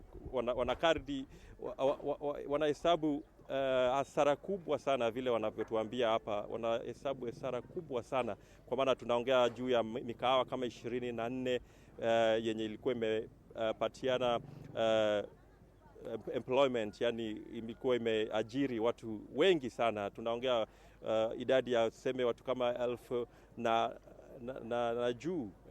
Sasa kuna watu wengi pia hapa watakuwa wanapoteza zile ajira wamekuwa wakitegemea kulisha familia zao na kuangalia vile maisha yao inaweza kuwa huku Kisumu. Sasa tunaelezwa ya kwamba pia ukiwachana na zile viwanda ziko hapa katika Mwangi Beach, yani ufuo wa Lake Victoria, kuna zile ambao pia ziko mali sehemu inaitwa Akamba Line. Hapo pia wafanyabiashara walipewa notice ya kuhama, na hiyo notice itakuja kuisha tarehe 12 hapo mwezi ujao vile nilisema. Sasa huko pia kutakuwa na watu watakuwa wanapoteza ajira na biashara vile hawa wengine wenzao wako huko pia wamekuwa wakipata hizo hasara. So kuna kuangahika, na kuna watu pia wanalia sana, wanataka serikali ingilie kati, pengine ione vile itaweza wasaidia, kwa maana kuna wale wanasema walikuwa wamechukua mkopo kwa benki na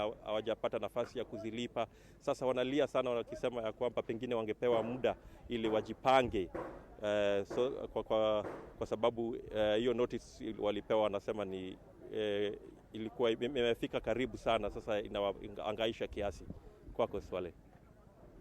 Na asante sana huko Ukusa kutoka hapo Kisumu. Bila shaka mtazamaji, ni taarifa ambayo tunaendelea kufuatilia kutwa nzima ili kubaini pumba na ngano kuhusiana na bomoa hiyo katika eneo hilo la Mwangi. Lakini tukirudi hapa studioni na nikurusha moja kwa moja kwa upande wa pili, Jen, swala zima hilo ambalo umeliona katika taarifa ya utangulizi, towashi kwa wanaume ni jambo ambalo linaonekana kuanza kupokewa kwa kasi ya aina fulani, lakini vile vile eneo ambako swala hilo limepata kuongoza zaidi kama Kakamega ni jambo ambalo wengi wanaendelea kulizungumzia, lakini kuna kaunti ambazo wengi wanasema kwamba hakuna hata mtu mmoja aliyejaribu kukumbatia towashi au vasectomy kwa upande wa wanaume. Sijui hilo pengine wageni wako wataliangazia katika mjadala mpana. Naam, shukrani sana mwenzangu Salim. Kabla sijawakaribisha wageni, labda tu tuelezee maoni yako kuhusu vasectomy. Unaweza fanya? Mimi? Wewe nakuzungumzia wewe Salim. Towashi ya wanaume nifanye? Mjadala wa siku nyingine. Lakini usiondoke hapo studio, maana nina swali ambalo nitakuweza kuuliza baadaye kidogo, lakini kwa sasa ningependa kuwatambulisha wageni wetu. Tuko naye Josiah Mwandaza ambaye yuko karibu nami, ni meneja mafunzo ya afya ya uzazi. Tuko na Martha Kombe anayefanya kampeni ya upangaji uzazi, karibu sana. Na mwisho kabisa ni Victor Rasungu, mkurugenzi mtendaji wa mtandao wa Naya nini? Network for Adolescent and Youth. Naam, nitaanza na Josiah. Tunapozungumza kuhusu upangaji uzazi, mwanzo tunamaanisha nini? Na tofauti gani kati ya upangaji uzazi na kufunga uzazi? Shukran Jen. Kwanza ninatoa shukrani kwa vile umetuita hapa. Ningependa kusema ya kwamba upangaji wa uzazi ni ile hali ambayo familia inaweza kupata watoto wanaoweza kuwalea, na pia ni kwa muda gani watakao wapata, wakitumia njia mbadala kama zile za kipandikizi almaarufu kama implants. Njia tutazungumzia hivi basi ni kupanga, kama kwa mfano nataka kupata watoto 4 ama 3 na tunaketi kama familia. Kupanga familia. Na sio kufunga. Victor? Sio kufunga, lakini pia mnajadiliana, mtataka hao watoto kwa kipindi kipi. Labda inaweza kuwa baada ya miaka 2, miaka 5. Kwa hivyo lazima ifanywe kwa utaratibu na mazungumzo lazima yawe wazi katika familia. Hivyo basi kupanga uzazi sio tu kuwa na mtoto mmoja. Ama unaweza amua kuwa na mtoto mmoja. Unajua kila mtu ana pato, kwa hivyo unaweza amua kulingana na pato langu nitakuwa na mtoto mmoja au nitakuwa na watoto 2 au 3 kwa muda fulani, na pia nitaangalia, na sio tu pato, pia utaangalia nitaweza kuwapeleka shuleni, nitaweza kuwapa lishe na mambo kama hayo. Martha, tunapozungumzia upangaji uzazi ni mjadala ambao unaibua hisia tofauti. Ukiangalia kitabu kitakatifu kinasema zaeni mkaongezeke na mkaijaze dunia. Kuna wale ambao wanasema kwa nini mnapanga uzazi ilhali tumeambiwa katika kitabu kitakatifu tusipange uzazi? Asante sana kwa hilo swali. Well, nikisema kwa nini tunapanga uzazi kwa upande wa vijana, ni kwa sababu vijana ukiangalia tumechukua asilimia kubwa katika nchi. Actually tuko karibia asilimia 80, kwa sababu kwa kulingana na mwaka uliopita tulikuwa asilimia 75. So tukiangalia hivyo inamaanisha tunakuwa wengi na resources rasilimali zinakuwa zikipungua, so kuna hiyo himizo la kupanga uzazi sana sana kwa vijana kama mimi. Ndio. Na labda Vita tunaweza changia kwa wale ambao wanaamini kwamba tupaswi kuzungumzia swala hili. Nafikiri ukiangalia vile idadi ya watu inaendelea kuwa, kuna yale rasilimali yanaendelea kupungua. Kama ardhi haipanuki, vile vile umeona kwamba tangu serikali iseme kuna masomo ya bure, kuna watoto wengi sana ambao wako shuleni. Na pia kupanga uzazi sio tu, hatupaswi kuiangalia tu kama mambo ya kiafya, pia ni jambo la kimaendeleo. Ukiangalia lile udadisi ulifanywa na shirika la serikali ambayo inashughulikia mambo ya watu na maendeleo, yani National Council for Population and Development. Hilo utafiti linatuambia kwamba kama nchi, kama tungewekeza bilioni 5.3 mwaka wa 2015, sasa hivi tungekuwa na zaidi ya ama savings ifikapo mwaka huu ya bilioni 25.5.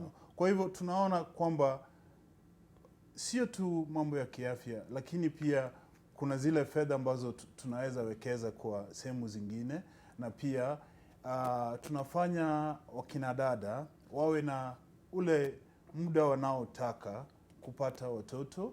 Na ukiangalia pia mwaka uliopita peke yake, kwa sababu ya kupanga uzazi, tumeweza kusaidia wakina dada 7,800 kutofariki wakati ambao wanajifungua. Aha. Na hapa sasa ndipo nilitaka kumkaribisha tena mwenzangu Salim Swaleh atuelezee. Salim, nakuuliza swali hili. Je, ni nini maoni ya Uislamu katika upangaji uzazi? Kwa kweli, je, Uislamu umeruhusu swala zima la upangaji uzazi kulingana na mazingira tofauti ambayo mtu anajikuta kwayo. Na njia mbalimbali zinaruhusiwa kwa ajili ya upangaji uzazi.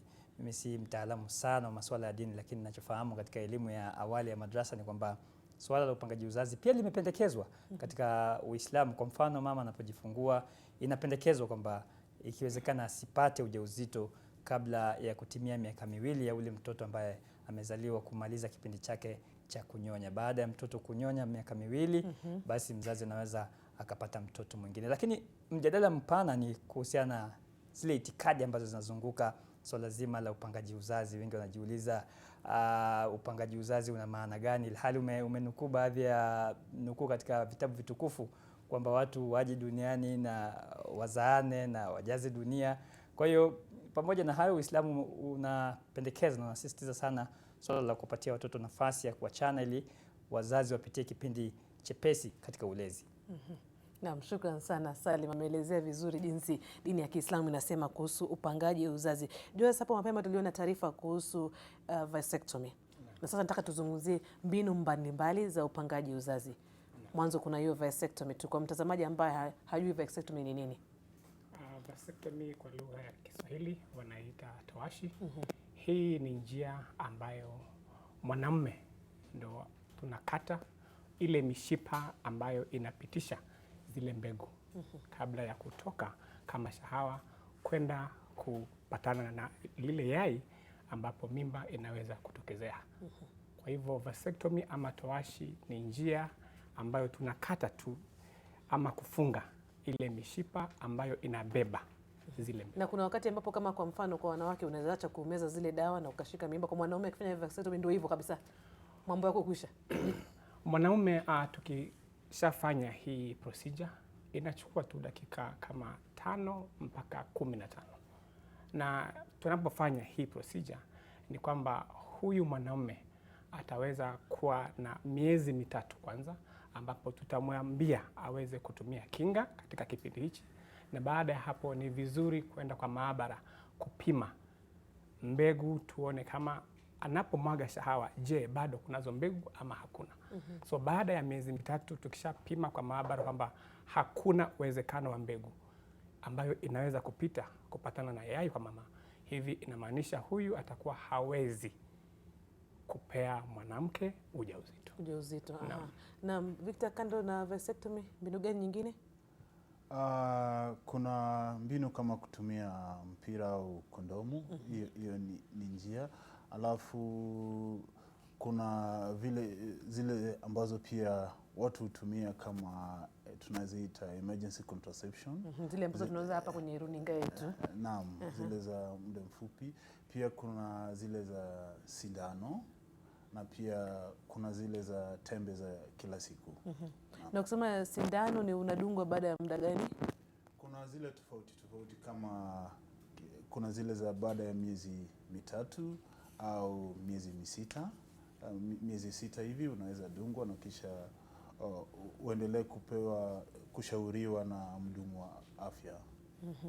Na mwekota kuongezea? Naam, labda kuongezea tu kwa hizo njia mbadala zipo, ile nimetaja hapo awali tumeita kipandikizi ama Norplant ama implant kwa ujumla. Ziko aina tofauti hapo, kuna ya miaka 3, kuna ya miaka pia 5. Si lazima huyu mwanamke atumie ile njia kwa miaka yote 3 ama 5. Hapa katikati akijisikia anataka kutoa, basi atakuja na anatolewa na mhudumu wa afya. Mbali na hiyo, kuna ile nyingine inayoitwa kitanzi almaarufu coil ambapo inawekwa kupitia njia ya kizazi na itamsaidia huyu mama kutopata ujauzito kwa takriban ya miaka 10. Na pia ninarudia, si lazima mama huyu akae na hii njia kwa miaka yote 10. Hapo katikati akijisikia anataka kutoa, inaweza ikatolewa. Na pia katika hiyo coil kuna hormonal na non hormonal. Naam. Hizo njia za kitanzi ama coil pia zimegawanywa mara mbili. Kuna coil ambayo haina dawa na kuna coil ambayo iko na dawa.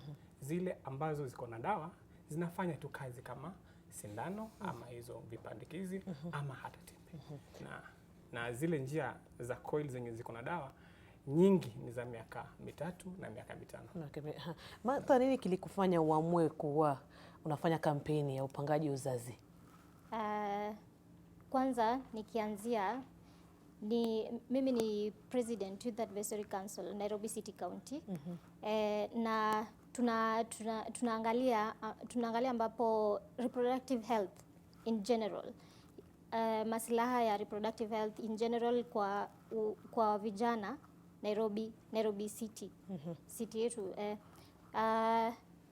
Kitu ambacho kilinifanya nifikirie ama nikuwe na hari ni kwamba nimetoka kwa upande wa mashinani, na mara mingi sana tunapata tunakosa tunataka kupanga uzazi but we can't, hatuwezi fikia kwa sababu ya maybe kuna stock out kwa clinics, labda religion yangu hainiruhusu, ama labda mimi nimeolewa bwanangu aniruhusu nitumie. Ndio maana as in kuna kuna vitu vingi, vizuizi vingi ambazo zinaongeza kwa the unmet need among sisi vijana. So nilijitokeza na nimeshukuru sana Nairobi ili uweze kuwasaidia vijana kupata habari ama taarifa kuhusu upangaji uzazi na kuzungumzia. Victor, ni jukumu la nani katika upangaji uzazi? Manake hapo awali nilisikia ukisema wanawake wataweza kusaidika, lakini mimi nashindwa mwanaume anaingilia wapi? Ni jukumu la wanaume na akina dada. Kwa hivyo tukiwa na ile mazingira nzuri, inapaswa wanaume washiriki katika upangaji wa uzazi vilivyo, ndio isionekane kwamba ni jambo la kina dada tu. Sasa hivi tumeona watu wengi wanaongelea juu ya vasectomy. Kwa hivyo tunajua hata sisi wanaume pia ni washikadau katika jambo hili. Na pia lazima tuangalie, ukiangalia kuna zile itikadi ambazo zimepitwa na wakati, na wale ambao tunasema ni tunaweza sema kwa lugha ya kimombo kwamba ni custodians of culture, utakuta wengi wao ni wanaume. Kwa hivyo lazima haya mambo yawekwe wazi na tusaidiane na wakina dada. Hivi basi, kama uko katika uhusiano, una jukumu wewe kama mwanamke kumwambia jamaa kwa aisee, tukae tuzungumzie hili swala. Hata wewe fikiria kama ni hiyo vasectomy. Ukatwe. Ningependa niweke wazi kwamba upangaji wa uzazi si wa mwanamke pekee. Manake tukiangalia kwa undani, family planning hawajasema woman ama women planning, ni family planning. Kwa hivyo ni jukumu la mume na mke wakae chini wazungumze jinsi watakavyopenda kupanga familia yao, hususan nambari ya watoto na watawapata kwa kipindi gani. Na tunazungumzia kuhusu familia, lakini tunapoangalia katika jamii yetu sasa, na nyinyi mnafanya kazi na vijana, na nimepata kuzungumza na watu ambao wanauza dawa katika maduka ya dawa, wanasema hatari moja ambayo tukanayo ni kama ile ambayo ulisema emergency pill. Vijana wanaimeza kama peremende, asubuhi tu ndio hiyo Sasa upangaji uzazi kwa vijana unapaswa kuanza lini? Maanake tukiangalia sasa, vijana wanahofia kushika mimba hata kuliko kupata magonjwa. Nyinyi ambao mnafanya kazi na vijana na mnazungumzia upangaji uzazi, mnahakikisha vipi usalama wao? Victor na Martha, yote ile ambaye anaweza, hata unaweza changia. Ukiangalia utakuta vijana wanapobalehe, basi ni vizuri waanze zile harakati za kupanga uzazi. Kwa nini? Kwa sababu ukiangalia hata NTV mmeangazia vile vijana wengi wanapata mimba ya mapema, na hii ina hatari tofauti kama kufa wakati ambao wanazalisha, wanajisaidia ama mambo kama wanajifungua na mambo kama haya. Kwa hivyo lazima na jambo lingine ni kwamba lazima tuelimishe vijana ndio wajue hao pia wana jukumu fulani, na sio tu kushiriki ngono ya mapema, lakini wana jukumu ya kulea watoto, pia wana jukumu ya kusoma. Kwa hivyo haya yote lazima yawekwe wazi ndio vijana wajue kuna mambo mengi. Mimi kwangu ninaweza penda sana masomo yakuwa yanapeanwa especially nyumbani na shuleni. Tunasema hivi kwa sababu nyumbani ndo mahali ambapo vijana wengi wana feel safe, na shuleni ndo mahali ambapo vijana wanatumia wakati wao kama masaa 9 kwa wakati wao wote. Na nina huzuni sana kwamba hii elimu haiko kwa hizi platforms zenye tunafaa sisi vijana tupate information.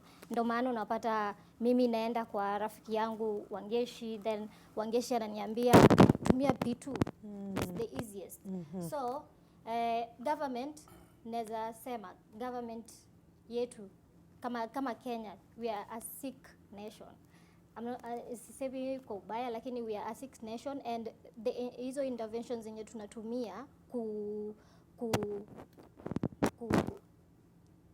kuambatana na what is already happening, ni kwamba tunatumia mbinu ya kutibu badala ya kuzuia. Hivi basi unasema ukosefu wa elimu ndio chanzo kuu. Unapata kwamba vijana wengi wanajihusisha na kutumia dawa kiholela. Maanake katika Twitter kuna mmoja hapa, Jackson Dungu, anasema kwa maoni yangu mimi nahofia utumiaji mbaya wa dawa za upangaji uzazi. So kabla nijibu swali hilo, ningependa niregelee lile swala lenye umeuliza, ni umri gani unaofaa kwa binadamu kuanza kutumia mbinu hizi za upangaji wa uzazi. Imewekwa bayana, niruhusu nitumie reproductive age. Hiki ni kipindi cha mwanadamu awe mume ama mke katika miaka 15 hadi 45, hapo katikati. Kama mwanamke akona uwezo wa kuzaa ama mwanamume akona uwezo wa kupeana mimba, hao wote wanafaa kuanza kutumia mbinu za kupanga uzazi. Na kabla hapo ningependa changie kwenye hii swala la emergency pills. Kwa maoni yangu, tendo la ngono halijawahi kuwa emergency unless ni rape. Ndio maana ikaitwa emergency pill. Lakini hivi ni bayana kwamba katika hizi famasia ama pharmacies, hiyo ndio dawa yenye inauzwa kwa juu zaidi ifikapo Ijumaa, Ijumamosi na Jumapili. Tukiongea kwa uwazi, kuna vijana wetu wananunua hizo dawa ndo waende wakafanye emergency sex, ndo watumie.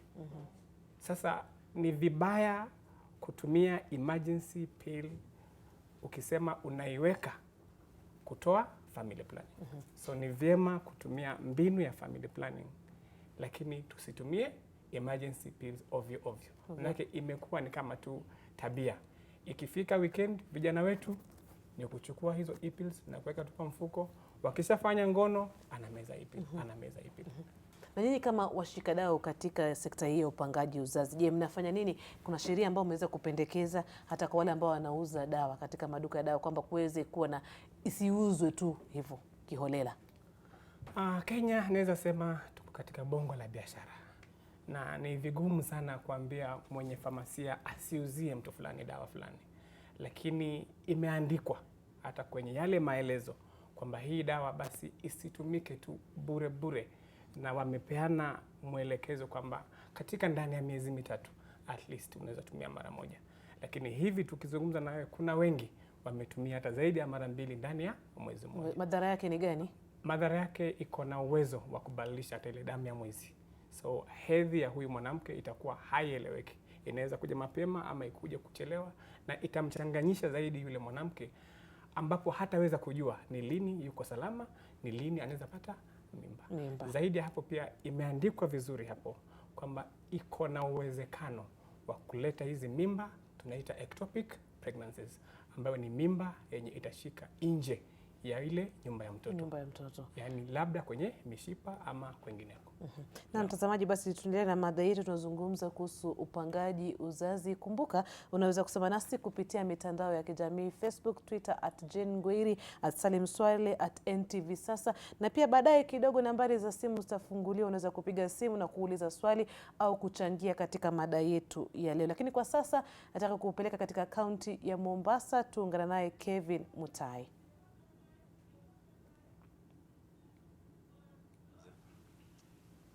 Naam, asante sana Jane Ngoiri. Mtazamaji, tunakuja kwako moja kwa moja kutoka kaunti 001 kaunti ya Mombasa, na hapa kuna mengi yanaendelea, lakini mtazamaji, ni shukrani za dhati kuweza kumpata leo spika ambaye ni mwenyekiti wa serikali ya kaunti ya Mombasa, Harub Katri, na ameketi hapa na mimi ili tuweze tu kuweza kusemezana kuhusu mawili ama matatu ambayo yanaendelea katika kaunti ya Mombasa na vile vile katika siasa za humu nchini. Kumbuka kwamba hivi sasa kuna baadhi ya wabunge wa kaunti ambao wanaunga mkono ule mswada wa kinara wa chama cha Third Way Alliance Ekuru Aukot, huku baadhi yao wakiweza kumsuta kinara huyo akisema kwamba kuna vipengee muhimu ambavyo pengine vinafaa kubadilishwa ama kuweza kuangaziwa kabla ya kuweza kupitishwa. Lakini mtazamaji, hivi leo asubuhi, hivi sasa tunapozungumza, kwamba kuna wawakilishi wa madiwani hivi sasa wa serikali ya kaunti ya Mombasa ambao wanajadiliana hoja ya kuweza kuwasaidia vijana wenye talanta katika sekta tofauti za michezo na tamaduni. Na huyu hapa spika wa kaunti ya Mombasa tu atuweze kutujuza kifupi tu ni lipi ambalo linaendelea kule bungeni kabla tujaweza kuzungumzia swala zima la punguza mzigo. Shukrani za dhati na karibu kwenye NTV Sasa. Tunakuja kwako moja kwa moja. Hebu tueleze hoja hii ambayo inajadiliwa sasa na wabunge kule bungeni. Ni nini hasa, mbona hoja hiyo imeweza kuwasilishwa hii leo? Asante sana ndugu yangu Kevin Mutai. Mimi nataka kushukuru mwanzo Nation TV vile leo mmechukua fursa hii ya kuja hapa County Assembly ya Mombasa kuja kusikiliza maoni yetu kama waheshimiwa wa Assembly. Na vile umekuja leo, tuko na order paper ya leo yetu ambayo tuko na motion ina swala muhimu sana kwa vijana wetu wa Mombasa County. Motion yenyewe ni kwamba kuhusu michezo, yani youth and gender. Ukiangalia kusema kweli, vijana wetu wanapata shida sana hapa kutokana na mambo ya michezo. Kupata shida ni kuwa wakiarrange team kucheza, wanatakana pesa ya kulipa referees, wanatakana walipe pesa security. Wako na mahitaji kidogo, vijana wakisha kukimbia labda pesa ya maji, na wengine wakialikwa nje kwenda kucheza wanahitaji pesa ya transport. So sisi tukaangalia katika budget yetu ambayo ile tumepitisha, tukaona tuko na pesa karibu over 200 million ambao tumeweka hapo kwa hiyo budget, na hiyo budget inahusisha kujenga ma stadium na other facilities. Lakini jambo la kusikitisha sana, juzi kulikuwa na timu moja kutoka Likoni ambao walikuwa wanacheza na timu ya Kilifi. So hilo ndo jambo ambalo mimi linihuzunisha sana. Walikuja watu kutoka Kilifi, wakifika Likoni na mashabiki wamekaa wanasubiri game ianze, lakini sasa kisheria inatakikana uwe umelipa security. Ukiangalia hivi vijana wa Likoni maskini walikuwa hawana pesa ya kulipa security, which was 3000 shillings. So ikabidi nao timu ya Kilifi ipatiwe walkover. So walkover, Kilifi bila game kuchezwa wakawa wamechukua ushindi, kwa sababu those are part of the things ambazo walikuwa wanafaa wawe wamezieka ili ndio hiyo game ianze kuchezwa, na hawana uwezo. Wakitafuta waheshimiwa hawapatikani, wakiangalia MCA hawapatikani. So ikabidi Kilifi wachukue walkover. So sisi tukasema kama Assembly ya Mombasa tunahakikisha tutapitisha hii motion. Tukatafuta budget ya zile county nzima, tumezunguka, tukaita wale watu wa FKF, tukaambia what is the budget mnahitaji. So they came up with the budget ambayo it was above 10 million. Na sisi tukaangalia hapa kuna haja sisi kama watunga sheria ama legislation na representation, pia sisi tuna represent hapa watu wetu wa Mombasa. Zile shida zinaowakumba, tupitishe sheria motion ambayo itaweza kuwatengea kando hiyo pesa, either ikiwa itawekwa kwenye, kwa sababu sasa hivi tukisema budget imepitishwa, either tutaweka katika supplementary budget ama nini, ili hoja za vijana ziweze kutekelezwa. Na ukiangalia 10 million for 1 year na itakava all over Mombasa, so I think that is a very good initiative ambayo tutaweka. Kwa hakika ni jambo zuri. Asante sana Bwana Spika. Hebu tuweze kuzungumza tu kwa kifupi kuhusu hii mswada ambayo imeweza kutengenezwa na yule kinara wa Third Way Alliance Ekuru Aukot. Je, kama wewe tayari unanifahamisha kwamba mshapokea mswada wenyewe na pengine itaweza kuwasilishwa bungeni baadaye leo. Je, kuna maoni yako hasa kwa wakati huu mswada huu unapowasilishwa katika bunge tofauti za county humu nchini? Ni nini hasa jambo la busara ambalo wewe kama mwenyekiti wa county unahisi kwamba inafaa itekelezwe kabla hata Wakenya wajahusishwa katika mswada huu? Asante tena Bwana Kevin. Bwana Kevin, nafikiri hapa ili jumba ni jumba la sheria. Na ukiangalia katiba iko very clear, article 257, what are the procedures to follow.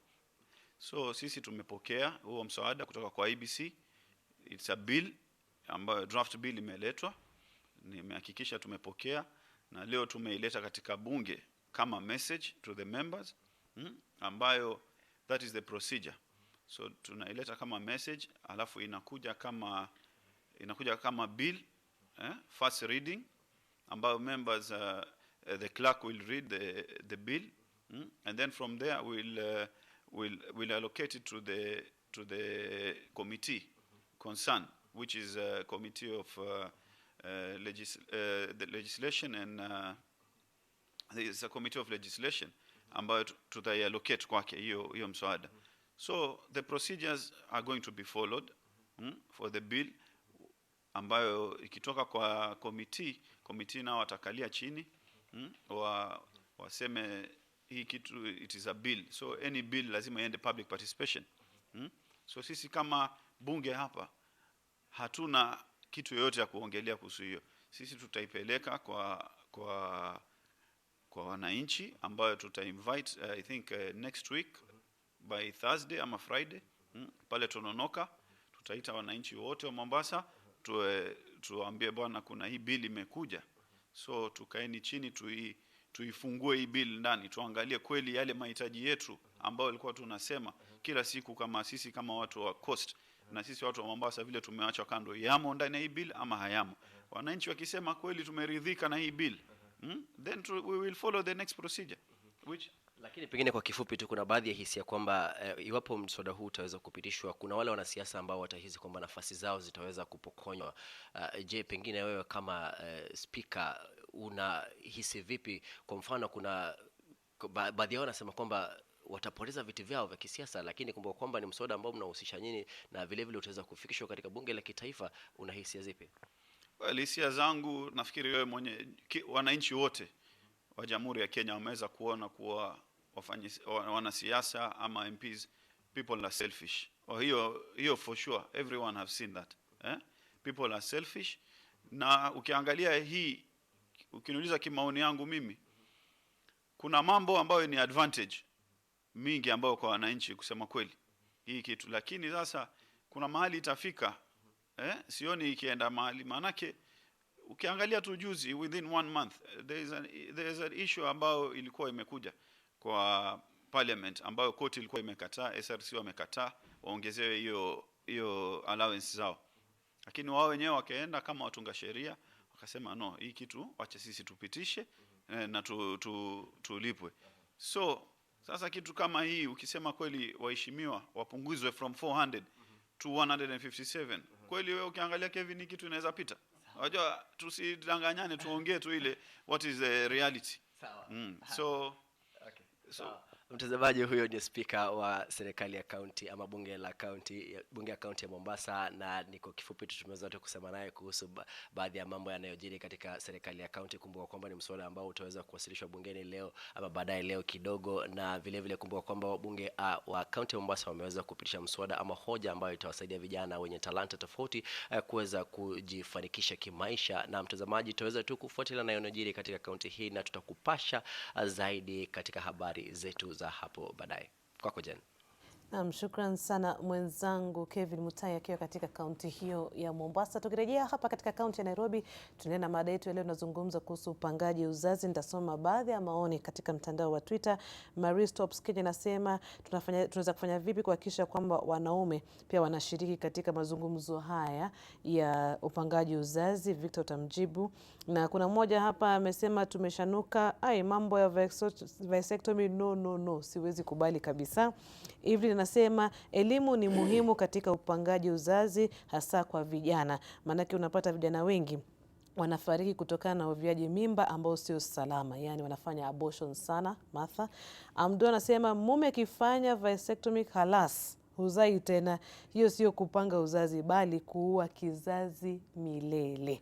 Na Barmon Runo anasema vasectomy or taxes, death or taxes, I choose the latter in both. Anasema afadhali kulipa ushuru lakini nisifanye vasectomy. Jose unaweza mjibu kwanza kidogo. Abdalla Mdamo anasema hofu yangu kwa wenye kutumia dawa ya kupanga uzazi ni kama wanaogopa mimba kuliko maradhi, juu wengi hufanya mapenzi nje ya ndoa. Swala ambalo tuko tumezungumzia. Kumbuka pia unaweza kuwasiliana nasi kupitia nambari za simu ambazo zitawekwa kwenye runinga yako. Piga simu, uliza swali au changia katika mada yetu ya leo. Jose, swala hili la vasectomy ni kana kwamba bado halijakubalika. Niruhusu niseme kwamba Kenya kwa ujumla bado tuko nyuma katika swala hili. Takwimu zinaonyesha kwamba bado tuko chini ya 1%. Na hapa Afrika Kusini ndio inaongoza. Ni kuonekana kwamba wanaume bado hawakubali, si swala letu ama sio jukumu letu. Mimi naweza sema kwa kifupi kwamba na ndana nitawauliza nyinyi, unaweza kubali wewe na Victor? Sawa. Huu ujumbe ama mafunzo kuhusu na toashi ama vasectomy haijafikia watu vizuri. Manake hivi inamaanisha mpaka sasa watu wakisikia tu upangaji wa uzazi basi washajua hilo ni jukumu la mwanamke. Na nikiweka wazi kwamba nchi kama Amerika kwa mfano wanafanya toashi ama vasectomy zaidi ya 1500 ndani ya mwaka mmoja. Na katika zile habari za hivi punde tumeona kwamba ni kaunti ya Kakamega ndio kidogo imejaribu, imepitisha 1500. Kwa hivyo hizi takwimu zinaonyesha kwamba bado tuko na kazi kubwa ya kuifanya kama sisi wahudumu wa afya na Kenya kwa ujumla. Lakini ningependa niseme kwamba mafunzo yenyewe ya afya ya uzazi ama mafunzo ya sex education inaanza kuchelewa hata katika mashule zetu. Ndiposa watoto wengi wanategemea huyu mwalimu wao mkubwa Google. Sasa kile chenye kimewekwa pale yeye ndo akisoma ndo anategemea hicho. Lakini bado tuko na kazi, manake ninasema kwamba nchi kama ya Amerika wanaamini kwamba mwanaume kwenda kufunga si lazima ungojee paka mwanamke awe ameshindwa na njia zote zile ndio tuseme tutaenda kumsaidia kama ilivyo hapa Kenya. Kule wale wenzetu wakiamua hataki kuwa na mtoto, hata kama hana hata mmoja, anaweza enda na amue. Kwa nini hapa wanaume wanahofia? Kunazo, wacha niziite myths and misconception. Yani hawana ule ufahamu kama maswali yenye pale umetaja. Ni kwamba mtu anafikiria kwamba unapofunga mwanaume hiyo njia ya toashi, hivyo inamaanisha uume wake utakuwa umekwisha. Ukweli ni kwamba nimetaja tunafunga ama tunakata ile mirija ama ducts zinazobeba mbegu. Ni kufunga tu ile barabara pale. Kwa hivyo mwanamume ataendelea na shughuli yake ya sexual function kama kawaida. Hamu yale mengine yote kama kawaida. Na bado unafikiria ni kama jinsi unajua wakati mwingine unasema kuna kuwa na madhara kwa wanawake wanapotumia kama ni ile sindano, kama ni tembe, unakuwa hata una ile mood kabisa. Kidogo ni fafanue zaidi hapo. Wengi wanasema kwamba kuna lugha ya mtaa wanasema ukishafanya toashi ama vasectomy una shoot blanks. Shooting blanks inamaanisha ukienda kumwaga shahawa hakuna chochote kinatoka. Lakini ukweli ni kwamba tukifanya toashi ama vasectomy, yale maji ya uume wakati ukijamiana na mwanamke bado yanatoka vile vile kama kawaida. Na wewe utajihisi mwanaume kama kawaida. Kama kawaida. Aha, Victor, tuhusishe vipi wanaume katika mazungumzo haya? Na nilikuwa nimekuuliza wewe unaweza kubali mambo ya vasectomy? Vasectomy mimi ninaweza kubali. Victor? Mimi naweza kubali kwa sababu nafikiri nina wale watoto ambao wamenitosha kwa sasa. Sitaki wengine. Wangapi? Ni 3, kwa hivyo wamenitosha kwa wakati huu na sitaki wengine. Jambo lingine ni kwamba haya mambo yote unajua kuna wananchi wengi sana mashinani. Kwa hivyo lazima tuwe na elimu kutoka mle mashinani, na pia utakuta kwamba kuna sehemu kubwa sana ya viongozi. Viongozi pia lazima washiriki katika jambo hili, manake viongozi wakishiriki utaona kuna watu wengi wataona hii ni njia bora, na pia wataenda kupata toashi. Vile vile lazima tushirikiane na wale, unajua bado katika itikadi zetu kuna wale wazee ambao tunasema kwamba ni kama custodians of culture. Kwa hivyo pia lazima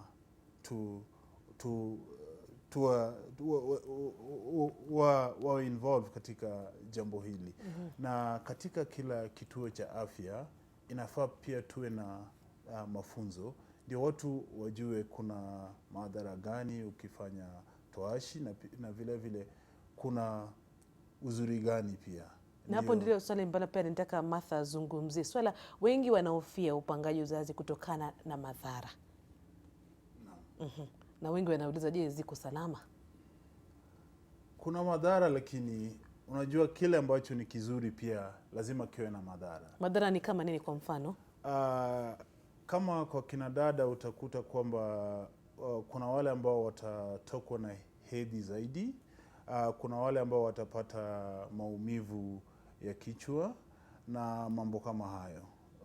Lakini hii ni kwa muda mfupi tu. Lakini ukiangalia ni uzuri gani ambao unapata katika kupanga uzazi, utakuta kuna yale mambo ambayo tunasema benefits mengi kushinda yale madhara ambayo yanatokana na hayo. Naam. Na nieleza kwamba nataka tu kwanza kabla hujazungumza, unataka kuzungumzia madhara ama faida? Madhara Madhara, ningependa niweke wazi kwamba madhara si kwa kila mwanamke atakayetumia njia ya upangaji wa uzazi. Kunao wanaotumia na iwapende vizuri, hawapati shida yoyote. Na hata hayo madhara madogo madogo yanayotokezea, ile ya kawaida yenye watu wengi wanazungumzia ni mabadiliko tu ya damu mwezi, bado tunaweza tukadhibiti shida hizi. Naam. Kwa hivyo ziko tofauti katika mtu huyu na mtu mwingine. Na swala la saratani, kuna ambao wanasema kwamba kuna hofu ambayo imeibuka sasa kwamba ukitumia njia fulani ama mbinu fulani ya upangaji uzazi uko kwenye hatari ya kupata saratani hasa ya uzazi. Utafiti umeonyesha kwamba njia za upangaji wa uzazi hazileti saratani.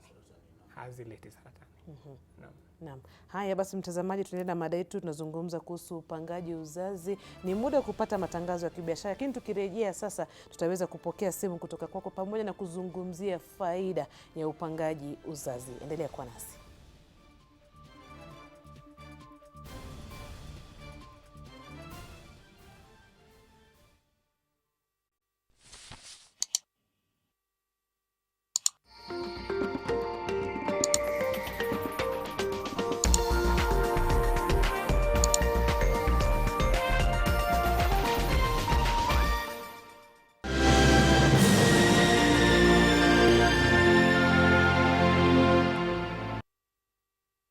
Mombasa, mko tayari? Stesheni inayopendwa nchini ya NTV ikishirikiana na gazeti nambari 1 la Daily Nation wanakuletea roadshow ya kukata na shoka kuanzia Alhamisi tarehe 25 mwezi wa Julai. Jumuika nasi tutakapoanza shamra zetu kule Changamwe, Jomvu, Bangladesh, Mikindani, Magongo na kumalizia Port Reitz. Ijumaa tarehe 26 tutazuru kule Kisauni, Kiembeni, Kongowea, Bamburi, Shanzu na kumalizia Mtwapa. Jumamosi tarehe 27 itakuwa kilele ya ziara yetu, tukimalizia kule Ganjoni, Majengo, Mwembe Tayari, Tononoka, Chuda na kumalizia Makupa. Tutakuwa na zawadi nyingi sana za kushindaniwa pamoja na burudani tele kutoka kwa wasanii wa NTV.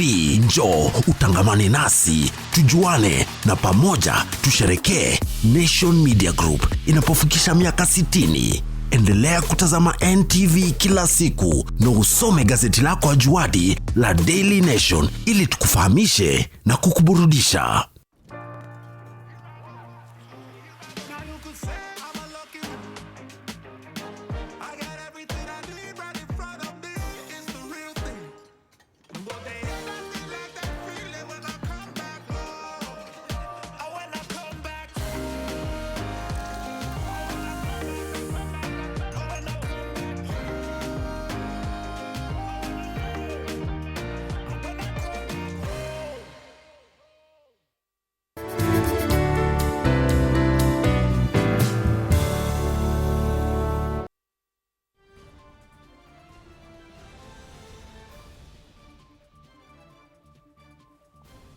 Na mpenzi mtazamaji, kama ndio kwanza unafungulia runinga yako na kujiunga nasi, unatazama NTV Sasa. Mjadala leo studioni ukiwa ni swala zima la upangaji uzazi, na naona wengi mnaendelea kuzungumza katika mitandao yetu ya kijamii. Nitasoma tu baadhi hapa. Kuna huyu hapa Abdallah Mdambo, shabiki shakiki wa NTV. Anasema hofu yangu kubwa kwa wanaotumia dawa za kupanga uzazi ni kana kwamba wanaogopa mimba zaidi kuliko hata maradhi mengine. Manake wao wanatoa kipaumbele, wanashiriki ngono zaidi nje ya ndoa na wanakimbilia zaidi njia za kupanga uzazi badala ya kujistiri na maradhi. Kuna huyu mwingine hapa anaitwa The Prince, anasema mimi wasiwasi wangu ni kwamba swala hili ninapolileta nyumbani huwa linavuruga hata mahusiano yangu na mwenzangu ndani ya nyumba. Na mwisho kabisa Jackson Ndugu anasema kwa maoni yangu mimi ninahofia utumiaji mbaya wa dawa hizo za upangaji uzazi. Mwingine anasema angalia jinsi wasichana wa kizazi kipya wanavyotumia P2, na ni mambo ambayo bila shaka Jen pengine utayachukua na wageni wako. Utumizi wa hizi dawa za P2 unaonekana kama umekuwa ni mtu anakula P2 kama anakula Panadol na madawa mengine na vidonge vingine vya kutoa maumivu ya kichwa. Lakini pamoja na hayo mtazamaji, Fatma Bugu yuko katika bustani ya Jivanji katikati mwa jiji la Nairobi, anazungumza na baadhi ya wakazi kuhusiana na mjadala unaoendelea hapa studioni. Fatma, wanasema nini huko?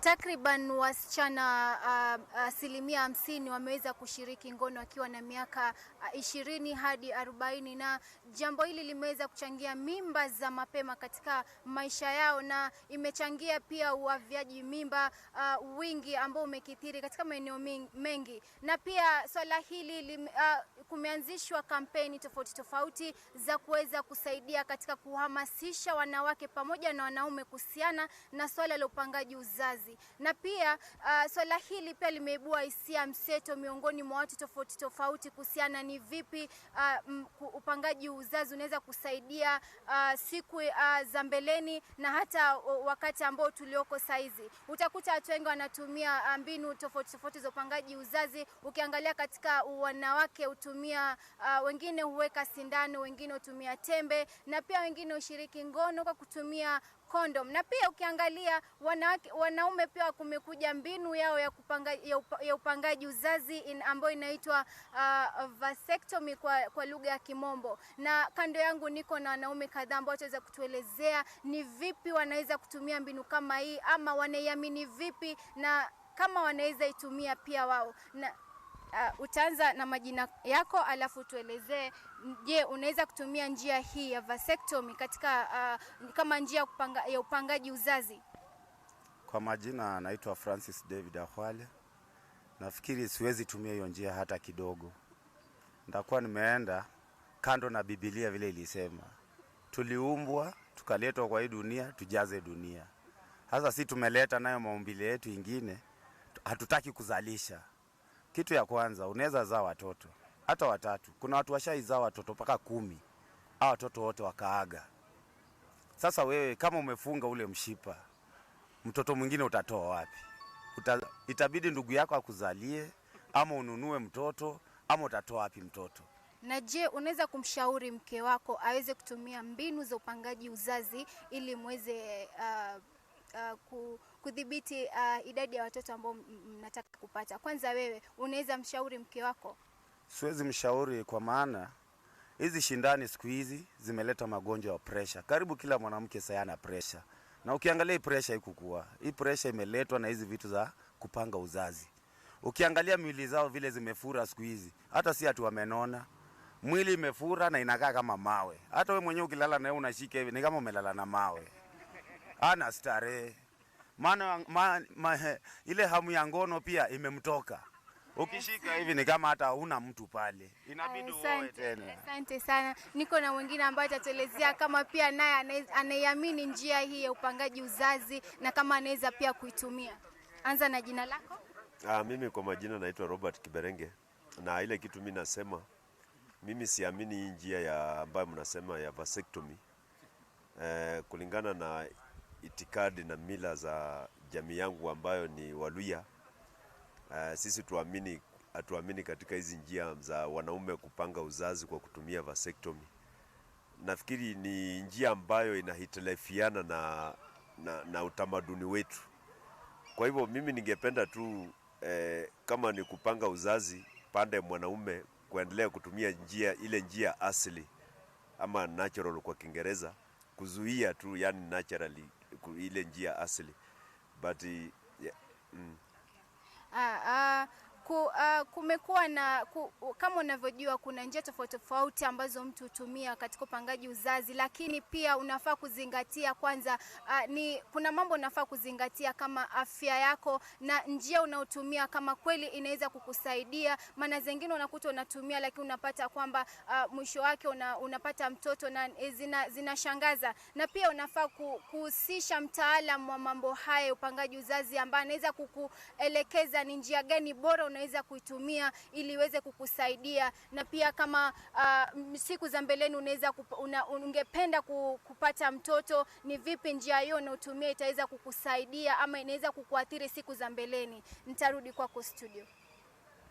Naam, asante sana Fatma Bugu. Mpenzi mtazamaji, bila shaka ndio maoni hayo kutoka kwa wakazi wa jiji la Nairobi katika bustani hiyo ya Jivanji. Lakini pamoja na yote hayo, Jane, pengine wakati nitakurudishia pamoja na wageni wako, kuna swala la wanandoa hata sana katika uhusiano wa kindoa. Unakuta mke anataka kupanga uzazi na mume hataki au vinginevyo, na hilo pengine wakati mwingine linaleta msuguano ndani ya ndoa. Pengine swala kama hilo lilishughulikiwe vipi? Lakini kwa sasa tumefungua line zetu za simu, mtazamaji. Ninaye mtazamaji kutoka Narok, kama unanipokea Onesimus. Nakipata vizuri. Habari za sasa hivi? Salama sana. Karibu kwenye NTV sasa. Niko upande wa Narok, jinsi ambavyo nimesema, naitwa Onesimus Yegon. Mimi nimeoa. Na niko na mtoto mmoja. Mchango wako?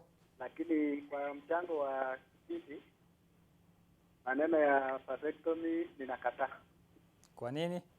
Kupanga uzazi kwa sababu ni kifaa. Kwa nini Onesimus? Halo, nasema? Hii maneno ya vasectomy ni irreversible. Nataka njia ya kupanga uzazi ambayo tunaweza reverse in case of any tunaweza endeleza uzazi baada ya hii vasectomy hakuna kureverse. Okay, asante sana. Tuchukue simu nyingine. Halo. Leo na habari gani? Salama sana, habari ya leo? Salama sana, habari za Kiambu? Salama, iko sawa. Mimi ni Leonard. Karibu kwenye kipindi. Nashukuru. Mchango wako? Okay, kwa hiyo mambo ya vasectomy, I fully support it. It's a very key thing tufanye tuweze kuangalia namba za watoto, because hii pale imefika chumi imekuwa mbaya. Ya majukumu pia inakuwa tricky ku manage. Yes, I can do vasectomy myself. Sasa kwa swali ya kwa the panelist. Swali ya kwanza, is it being done in public hospitals? That's question number one.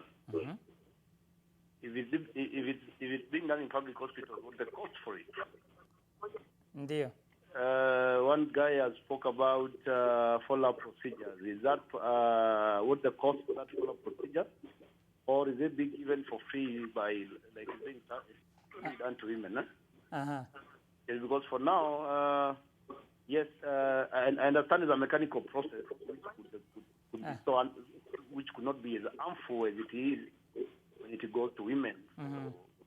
Kwa hizo madawa, kwa hizo nini, hizo masindano and the like. Okay. Asante sana. Nafikiri Jen, tuchukue hayo maswali na wageni wako. Tangu na nitakuja kwa Josea. Kuna huyo Onesmus kutoka Narok anasema vasectomy manake haiwezi kuwa reverse. Tuelezee kama inaweza kuwa reverse. Na leo kutoka Kiambu anauliza je, kama inafanywa katika hospitali za umma. Naam, shukran Jen Ngoiri. Vasectomy ama towashi, ni kweli kwamba katika hizi setup ama mazingira yetu yenye tuko nayo inaweza kuwa changamoto kurudisha.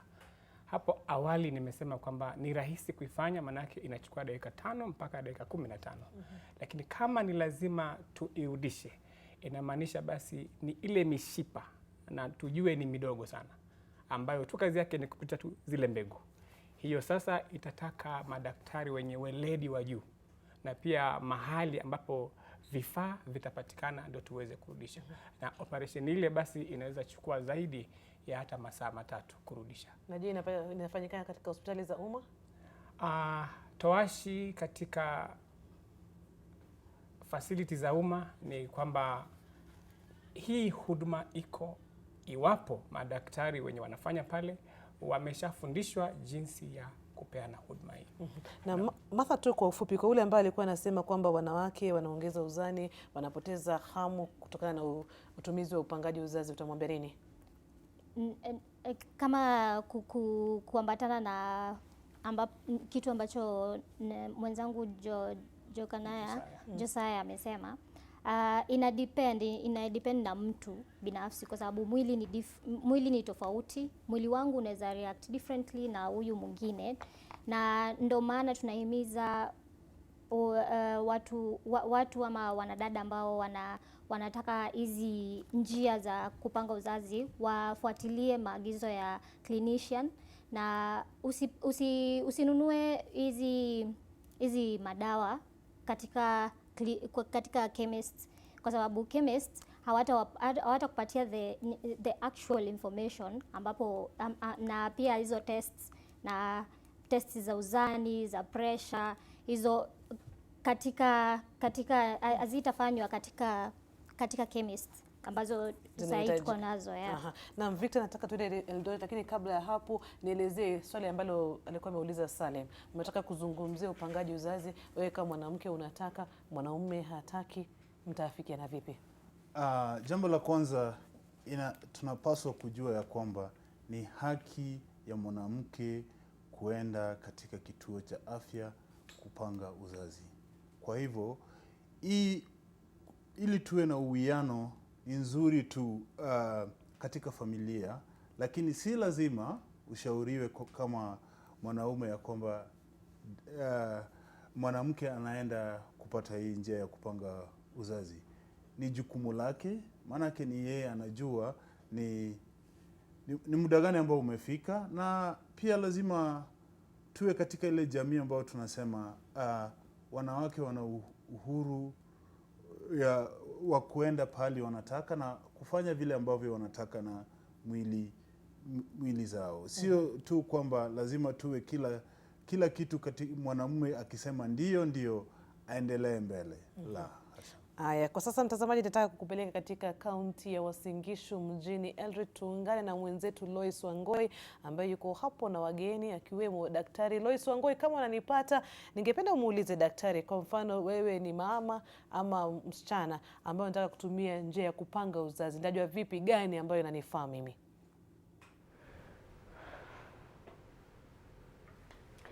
Asante sana mwenzangu Jane Ngoiri. Ni mjadala ambao tumekuwa tukifuatilia kwa karibu. Mtazamaji, kukaribisheni sasa kwa kipindi hiki kutoka studio zetu za mjini Eldoret. Kumbuka unaweza kuendelea kutangamana nasi katika mtandao wetu wa kijamii @Loisangoya, Jane Ngoiri, Salim, Swaleh. Vile vile unaweza kutuma ujumbe mfupi kwa nambari 20686. Lakini kwanza kabisa ni kufahamisha wageni wangu katika studio ambao watakuwa wakifanikisha mjadala huu kutoka upande huu wa Eldoret. Aliyeketi karibu na mimi ni Daktari Lawrence Kogos. Karibu sana daktari. Kando yake ni Bwana Steve Biko. Huyu ni bingwa wa masuala ya upangaji uzazi. Vile vile tuna mama ambaye vile vile ni mke na ameungana nasi ili atupe taswira ya kina mama katika utumizi wa upangaji uzazi. Anafahamika kama Susan Jepkoech. Karibuni sana. Haya, wazungu mara nyingi husema ladies first. Sasa tutaanza na wewe Bi Susan. Tueleze historia yako kidogo. Je, ilipofika mida ama wakati wa kutumia njia za kupanga uzazi, kwa lugha ya kimombo family planning, ulipata mtu wa kukueleza Susan, hapa kunaelekea hivi, ama wewe mwenyewe uliweza kujua vipi masuala ya upangaji uzazi ulipokuwa msichana, sasa unajitayarisha kuanza hiyo safari? Asante sana Lois. Kwa maneno ya upangaji wa uzazi, unajua hakuna vile mzazi enzi hizo angekuambia upanga uzazi. Naam. Kitu ya kwanza, unapoingia katika ndoa, unapata mimba. Baada ya kupata mimba, unazaa. Baada ya kuzaa, kuna hiyo procedure ya kwenda clinic. So tulipoambiwa turudi clinic baada ya 6 months. Baada ya mtoto kuzaliwa. 6 weeks. Kurudi pale, daktari anakuuliza umepanga uzazi? Kwa sababu huwezi panga haraka uzazi. Kuna ile unazaa mtoto kwanza, unaambiwa ukipanga uzazi haraka utakatisha maziwa ya mtoto. So ina maana nyumbani hawakukueleza. Hakuna mama ama nyanya. Hakuna. Ilibidi wewe mwenyewe upambane utafute. Nilitafuta. Sasa kule hospitalini tukaambiwa kuna sindano, kuna pills. Sikusikia hii ya siku hizi inaitwa coil.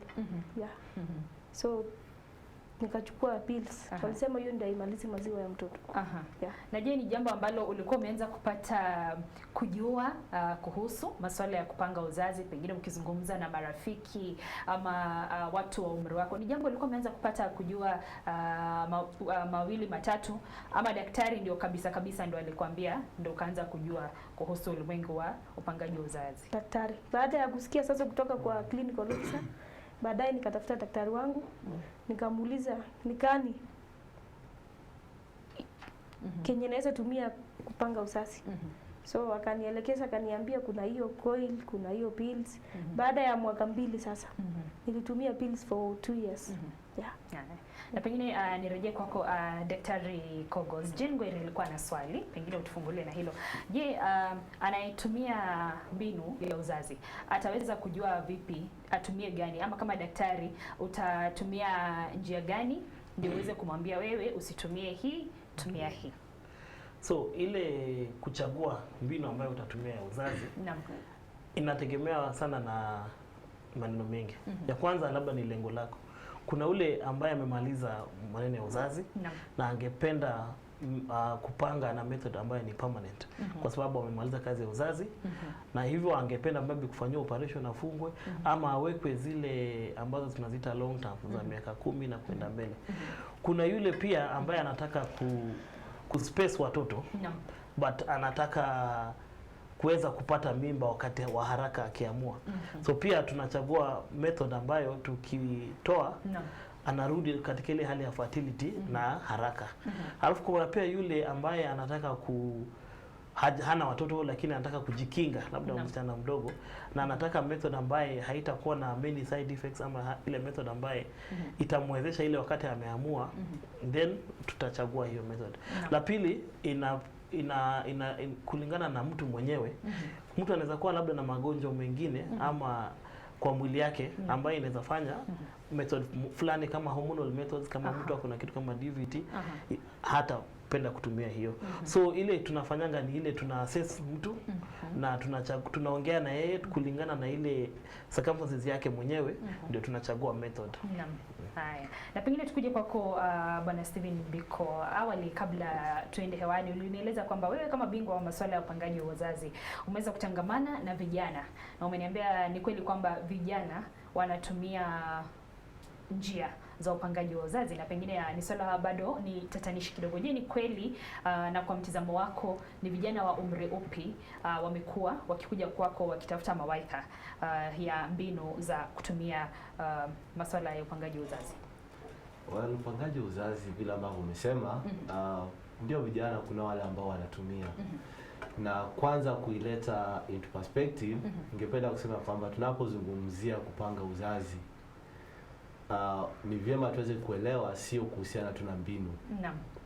Maanake tukiongelea kuhusu upangaji wa uzazi inamaanisha kunaweza kuwa na kile ambacho kimombo anaita abstinence. Hiyo ni njia ya kupanga uzazi. Naam. Lakini kuna wale ambao tukiongelea kuhusu kupanga uzazi, ningependa kuongezea kuwa ni kupata idadi ya watoto ambao unataka wakati ambapo unaowataka, ambao sio accidentally. Yeah? So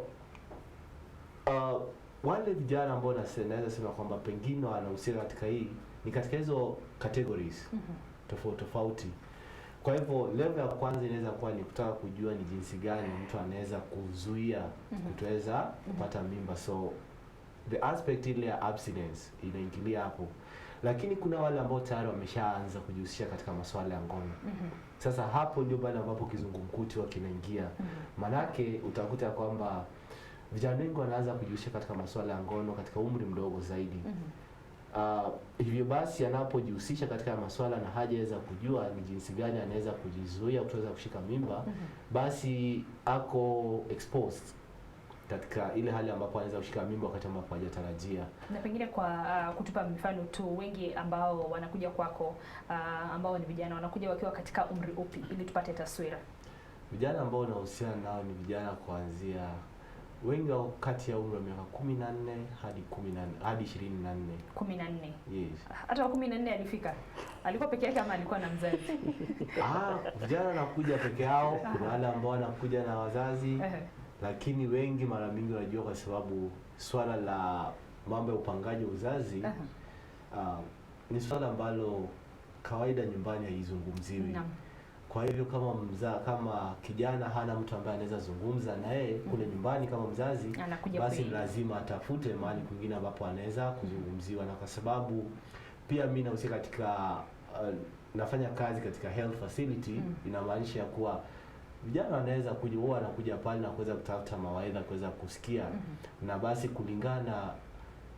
kulingana ile the need, hitaji ambalo liko, basi inaweza link na service provider, mhudumu, na kama kuna ile ambao ni mambo ya kutafuta tu ushauri, pia anaweza kufanya ile ushauri. Haya, turejee kwako Bi Susan. Bwana Biko ametuambia kwamba si jambo la kawaida, vile vile ulitueleza si jambo la kawaida kupata masuala haya yakizungumziwa nyumbani. Je, umeona kama taswira imebadilika pindi miaka inavyosonga? Swala hili sasa unapata pengine pale nyumbani mama atamweleza mtoto wake, ama bado kuna mambo yanachangia swala hilo kabisa kwa kunyamaziwa na mtu anabidi kwenda kujitafutia kujua kuhusu masuala ya upangaji wa uzazi kama anavyoarifu Biko? Asante sana Lois. Unajua ukishaolewa ama ukishatoka kwenye nyumbani, unaenda unaanza familia wewe peke yako. Pale nyumbani kuna majirani, kuna marafiki. So kama unatumia familia na uko na shida, wengi wao hawaendi kwa daktari haraka. Wanaongea na marafiki. Kama rafiki unamuuliza unatumia gani? Anakuambia mimi natumia coil na nipeleka mzuri. So wengi wao wanafikiria kama ni mzuri kwangu pia ni mzuri kwake. So unaona watu wengi wanatumia marafiki kurifa, unaona. So most of the time, especially young ladies like as young women, we talk these things. And kupanga uzazi inategemea vile daktari amesema kiwango ya watoto ama period. Unataka kukaa mwaka ngapi ndio upate second born ama third born ama first born. Na nimefurahi vile ambavyo amesema, kwa sababu mara mingi utakuta kwamba watu wengi wakitafuta ushauri mara mingi sio kwa health facilities. Wengi ushauri wa kwanza kuhusiana na mambo za mbinu za kupanga uzazi ni kwa marafiki. Na utagundua kwamba katika umri wa vijana, hii umri imekata miaka 14 hadi miaka 24 kusonga mpaka tuseme hadi 30. But mostly between 14 na hapa 24. Wengi wanapenda kuzungumziana wenyewe kwa wenyewe. Kwa hivyo utakuta kwamba wengi ambao pia pengine wanatumia hizi mbinu ni kwa sababu alipata kusikia kutoka kwa rafiki yake. Lakini pia kuna risk ya hiyo kwa sababu misinformation pia ama ile information ya uongo inaenezwa haraka sana katika zile vikundi ya hao wamama ama marafiki. So ni bora pia ukishapata umepewa advice na mtu ukuje hospitalini alafu tukueleze kama hiyo ndio upate ushauri kamili. Na pengine daktari, nikuulize kuhusu wanaofika katika mahospitalini ili kuweza kutafuta ushauri ama utumizi wa upangaji wa uzazi. Je, utajua unatumia vile vile mbinu zipi kama daktari ili kuweza kumweleza mtu sasa inafaa utumie njia ya kupanga uzazi? Pengine utapata kuna ambaye ni kijana hayupo kwenye ndoa, utapata kuna mama ambaye tayari amejifungua, kuna ambao wanasema hata ukipata unanyonyesha watoto si lazima utumie. Kunao ambao wanaamini kwamba utumizi wa dawa hizi una madhara yake, wanakataa. Je, nyinyi kama madaktari na wauguzi pale hospitalini mnaweza kuzungumza na watu hawa vipi ili kuhakikisha kwamba wanakubali kutumia dawa hizi? So mara nyingi inalingana na hali ambayo ilileta mgonjwa huyo hospitali.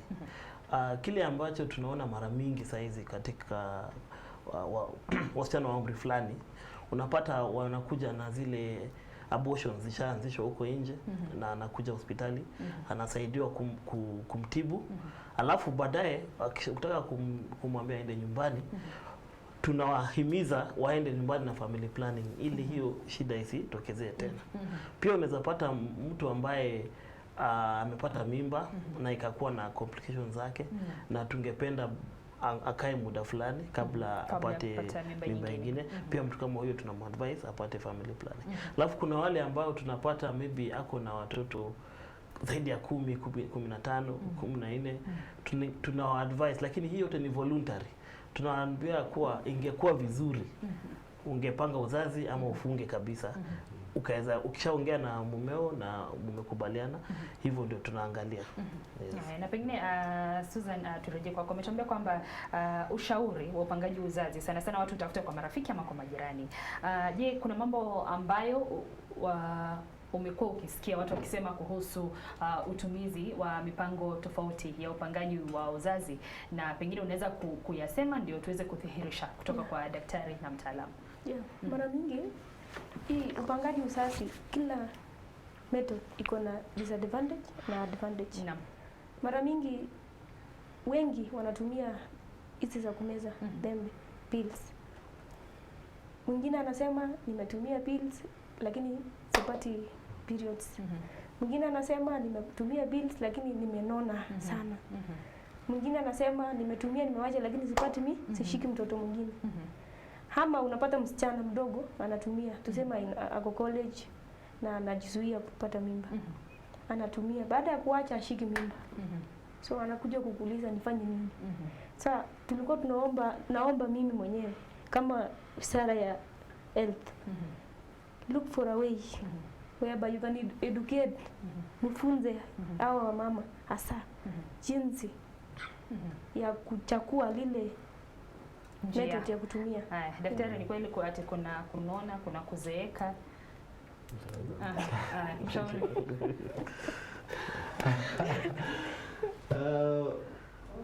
Ningependa kusema kuwa kwa sababu hizi ni hormonal methods na zinahusiana na hormones ambazo ziko kwa mwili.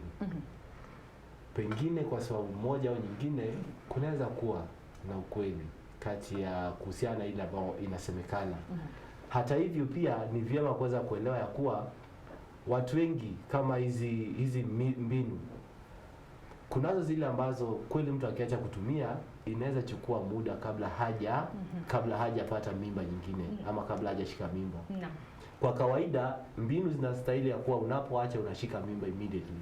Lakini kwa sababu ya vile ambavyo zimetengenezwa na kwa sababu zinahusiana na hormones ambazo zinasababisha mambo ya kushika mimba na mambo kama yale, inaweza kudelay. Na kwa hivyo kama imedelay, pengine uko umewacha na unasema unataka kupata mimba wakati ule na imedelay, inamaanisha kwamba itachukua muda kiasi zaidi ya vile ambavyo ulivyotarajia. Jambo lingine watu wanasema pengine kunaona wakati mwingine wajua wakati ambapo ulikuwa uko na wasiwasi, wasema mwili ina jinsi ambavyo ina react. Lakini wakati ambapo umetulia kwa sababu unajua sasa hauwezi kushika mimba, kuna baadhi ya vitu ambazo zikusumbua akili.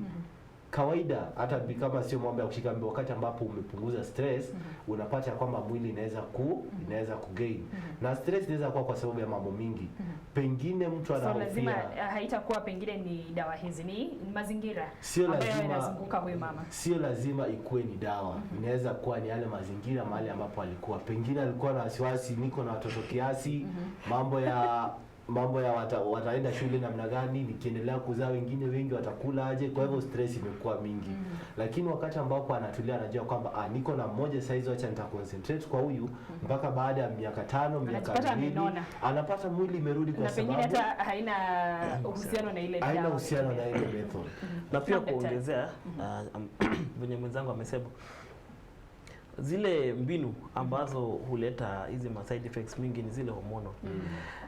Kuna kama depo ile ya sindano. Ukiwacha inafaa kwenda mwezi kama 3. Ukiwacha kutumia ni mwili ina metabolize hiyo dawa iishe. Now the rate yenye wewe inafanya inaweza kuwa tofauti na yeye. So wewe unaweza rudi na ile fertility na mwezi 3, mwingine anaweza rudi hadi mwezi 6 ama 7 kulingana na hiyo individual differences.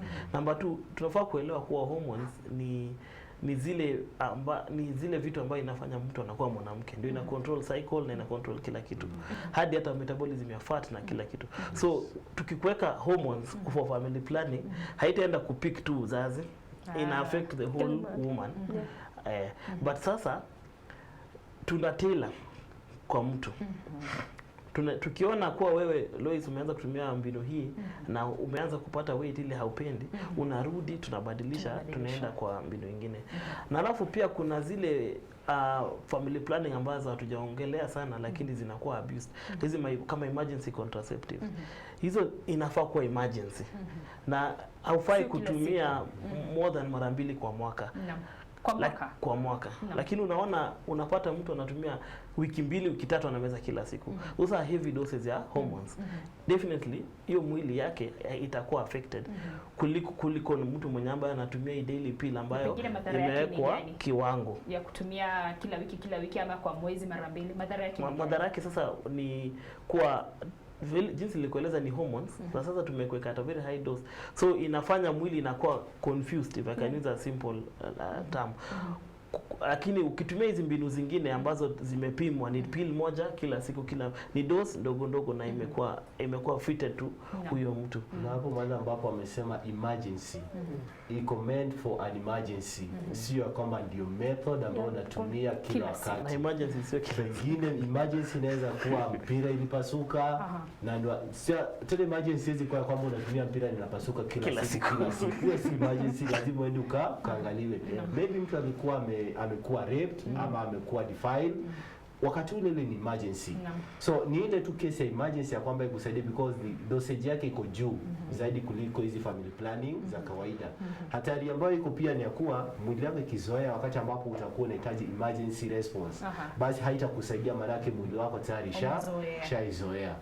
Na pengine tuzungumzie mbinu zingine daktari, ni mbinu za kiasili ama kwa lugha ya kimombo natural methods.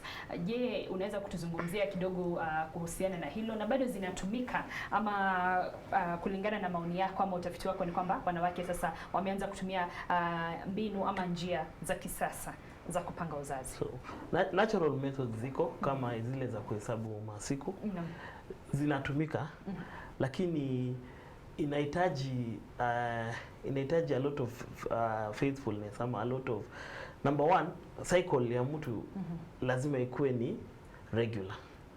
Number 2, kuna zile vitu ambaye inaweza affect cycle bila wewe kujua. Labda change of environment. So hizi ma natural methods pia kama ile ya breastfeeding. Kama mama ana breastfeed normally for the first 6 months, you expect hawatakuwa na hiyo ku get pregnant. Lakini hiyo ni katika ile tunaita exclusive breastfeeding. Unaweza pata wewe una breastfeed na upate mimba, mwingine anapata mimba. So kwa sababu mbinu hizo za natural sio 100%. Hata hizi zingine sio 100%, lakini percentage ya hizi zingine iko higher. Hatupendelei sana kuongelea hizo. But kuna category ya watu ambao unaweza pata kweli kama hormonal side effects zake ni mbaya sana. Na for one reason maybe uweze weka kitu kama coil. Then watu kama hawa tuna advise tu imefika point utumie natural kulingana na mwili wako. Susan, na kulingana na kutangamana kwako na kina mama pale nyumbani, mijini, kuna ambao bado wanatumia njia hizi za kiasili, natural methods. Sidhani. Kwa sababu kuna hiyo inaitwa emergency pills. Most of the women they are using, even married one. Because kila saa unajishuku. Unajishuku. Labda uko na mtoto mwaka moja, mwaka mbili na utaki mwingine. Na unajua ile method yenye unatumia imeisha ama haipendezi kwa mwili wako. So most of them they are using. So there is nothing like natural for married women. Yeah. Because most of the time they are with their husbands. Wako na wazee wao. Yeah. Stress. Unajua hii natural pia tungependa pia kusema kwamba ndio inaweza kuwa kuna wale ambao wanatumia, lakini pia ziko na riski ya hali ya juu pia, kwa sababu zingine tunaweza sema zile za kama calendar ambao mtu anaangalia siku ambayo ako fertile na siku ambayo anaweza shika mimba. Unaweza pata kwamba pengine siku yake imeruka. So kama hizo nasema ni vizuri na wale watu ambao wanaelewa kabisa kwamba cycle yao haiwezi kuruka. Na pia ziko na high rates za kuweza backfire, kukosa kufanyika vizuri. So kuna wale ambao ndio wanaitumia manake wamesha master. Lakini kwa wale ambao hawaja master vizuri, haswa kama ni kwa vijana, manake unajua vijana ni bado the reproductive system vile inajaribu kuadjust na kuweza kujielewa vizuri. So mara mingi inakuwa si rahisi sana kuwa mbinu ambayo ni sawa kwa watu kama vijana. Na kuongezea kidogo, unapata jinsi amesema, ukiangalia sio watu wengi ambao wako ndio hutumia natural. Inakuanga ni watu ambao ni young people. Na kuna zile risks zingine za STDs na HIV na zile zingine ambayo tungependa kuprevent. So kuliko mtu ambaye labda hauko kwa ndoa, uko tuna relationship maybe campus, kuliko kutumia natural, tuna advise tutumie kitu kama condom, because in addition ku prevent mimba tunazuia maradhi. Na pengine daktari, nyinyi kama wahudumu wa afya, mama anapofika pale ama msichana anapofika pale akitafuta huduma hizi, je, mnazingatia masuala ya umri ama miaka, ama akifika tu basi moja kwa moja kama amesema daktari mimi nataka hivi, mnaelekea hivyo? Mnazingatia nini na nini? Inalingana na umri pia. Kwa wale wasichana wadogo tunapenda preventive. Kama tunaweza kumfanyia counseling, afanye maneno ya abstinence ama safe sex, hizo ndio tunataka. Sasa tukipata msichana wa umri mdogo, hatumwanzishi tu hivyo family planning. Lazima tumuongeleshe, tukae tukijua ni nini mbona anakuja, lakini hatuwezi kataza mtu family planning. Hata kama ako chini ya miaka 18. Akiwa chini ya miaka 18 lazima pia labda tuangalie factors zingine kama kuconsult wazazi na nini. It's a gray area. Lakini mtu ambaye ako chini ya miaka 18 tungependa kumfanyia counseling kwanza, tumueleze risks zile zingine. But mtu ambaye ako juu ya miaka 18 then tunamfanyia family planning. But so na deal na youth more. So akisema ni gray area pia ni kweli, wasema ni gray area, lakini kunazo sheria ambayo inaruhusu mhudumu kuweza kupatia kijana kama ule huduma zile, especially kama umri wa miaka 18. Inaruhusiwa, especially kama yuko sexually active. Hii ni kwa sababu hata I think kwa nimesoma kwa Nation kwa last week ambayo ilikuwa ikionyesha idadi ya wasichana ambao wamepata mimba wenye wako primary school na high school. Na unaona kwamba wengi wao kuna idadi kubwa sana pale.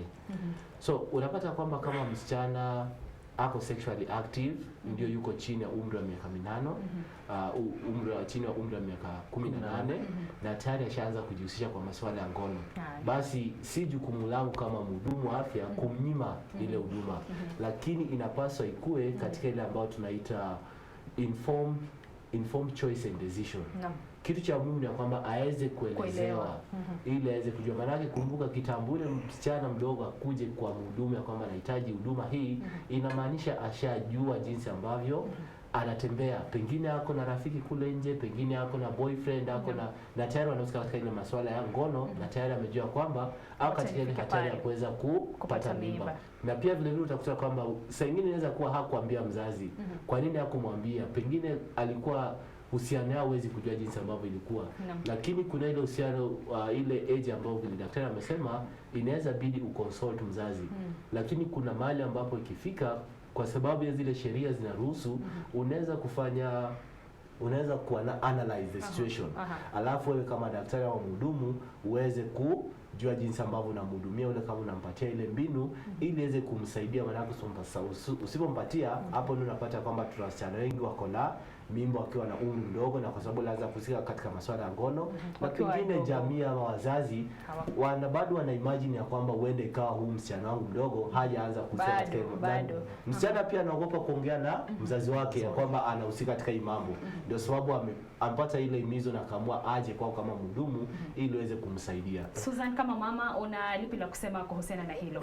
Watoto wenyu ama watoto wetu wanafika kwa madaktari na madaktari hawana budi jamani. Mimi kama mama na msichana chini ya mwaka 18, mimi siwezi ruhusu. Mimi kama ningekuwa daktari siwezi kukubali. Moja, jambo la kwanza, hii dawa tunampea msichana tunajua ziko na side effects. Imagine mwaka 14, kitamba fika mwaka 29, anakaa aje? Mwili iko aje? What I'm proposing, atumie tu natural method, kwa sababu yeye hayuko na boyfriend kila siku, hayuko na mzee kila siku. Hiyo story ya kusema sexually active. That is why ningependa tu kusisitiza point hii kuwa msichana ambaye ako chini ya miaka 18 ako na risks nyingi kuliko hiyo mimba. Yes. Kuna magonjwa, ukimwi, STIs na nini. So msichana kama huyo tunafanya jinsi tunaweza kumpa ushauri au asifanye hiyo matendo. Na akifanya priority ni condom ambayo inaweza prevent kabla tuende kwa hizi njia zingine. Kwa sababu ideally njia ya kupanga uzazi inafaa kwa labda mtu akwe na partner maybe regular ama kitu kama hiyo. Hatu expect msichana wa umri hiyo akue nayo. Na kuna zile risks zingine ambazo ni very serious. Haya, daktari, naomba nikukatize kidogo, tutarejea kila mtu nitampa nafasi ya kusema neno moja la kufunga. Lakini kwa sasa mtazamaji, nataka tuungane na mwenzangu Gabriel Kudaka ambaye yupo katika mjini Eldoret mtaani akizungumza na wenyeji wa kaunti hili tuweze kufahamu ama kusikia wana yepi ya kusema kuhusiana na mjadala huu wa mbinu za upangaji wa uzazi. Kudaka?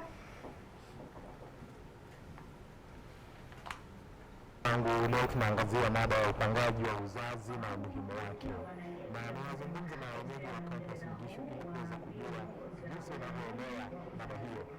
Je, unatoaje na wako wewe unaelewaje kupanga uzazi? Kwa majina naitwa Nikolao Chuma. Katika mpango wa uzazi nauelewa ni kulingana na familia vile imekaa. Hata ingalao watu wa saa hii wamebadilika, watoto wanaanza kupanga wanaenda family planning bila wajawana, lakini ni bibi na bwana wakikaa wakiangalia mapato yao ni aina gani, wanastahili wapangilie watoto jinsi watakayopata. Na mpango wa uzazi ni ile ya kusema sio kukataa kuzaa, lakini ni kupangilia ni mtoto atafika kiasi gani.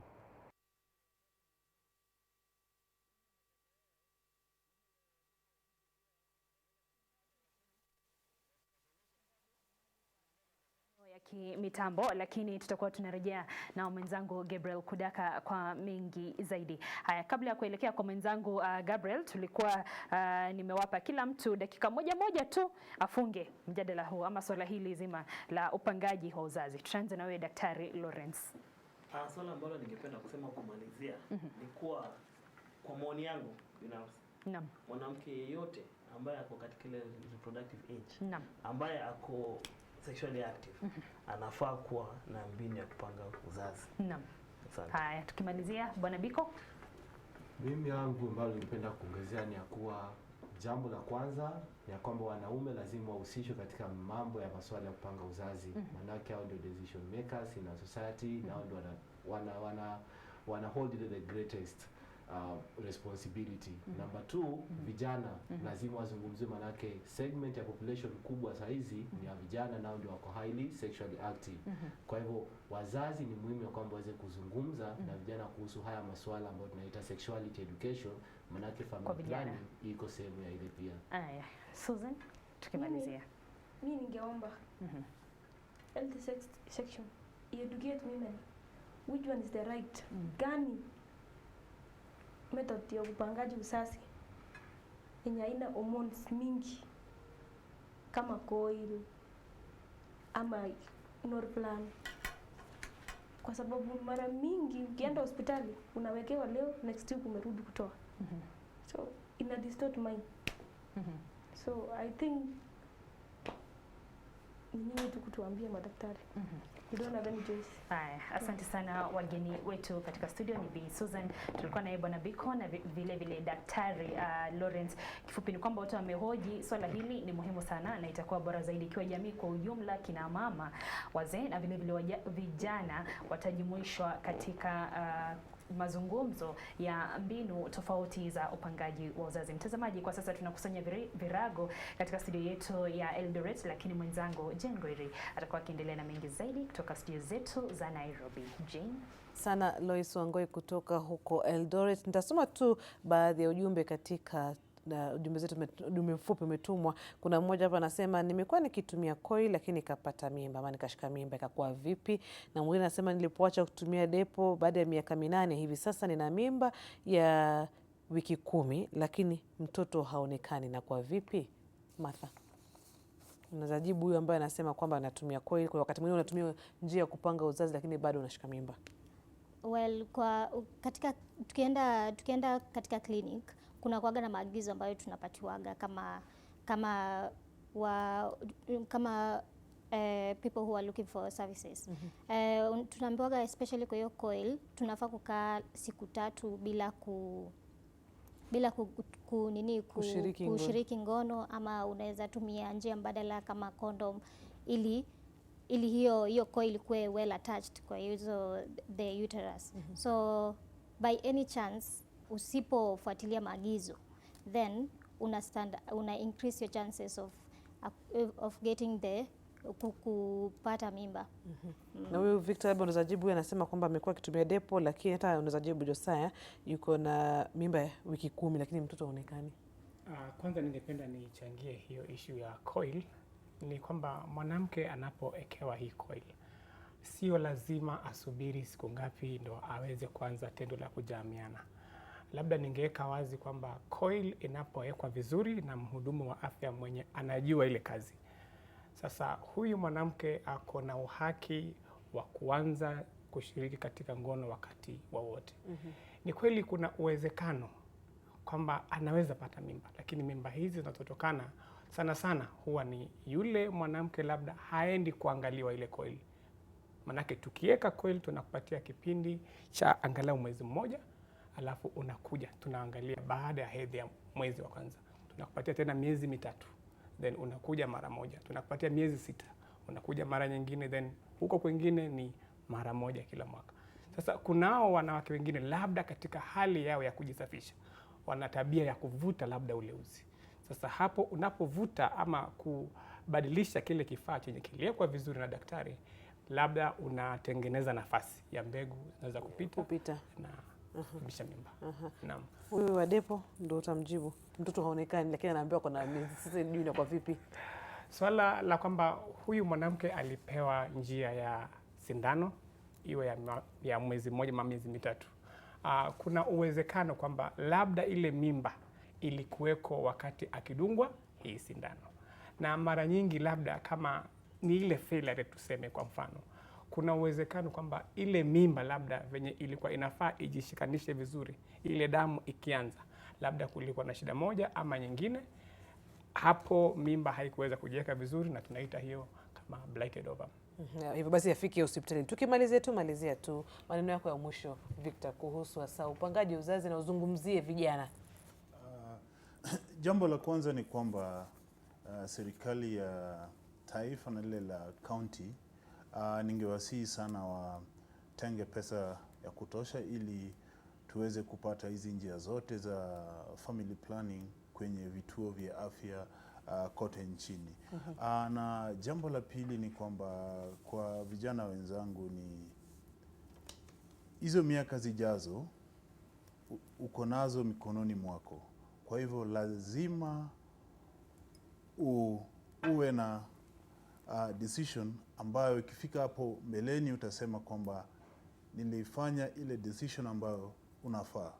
Na ujue afya yako ni haki yako na ni mali yako. Kwa hivyo utunze mali yako vizuri kama vile unavyotunza afya yako. Martha?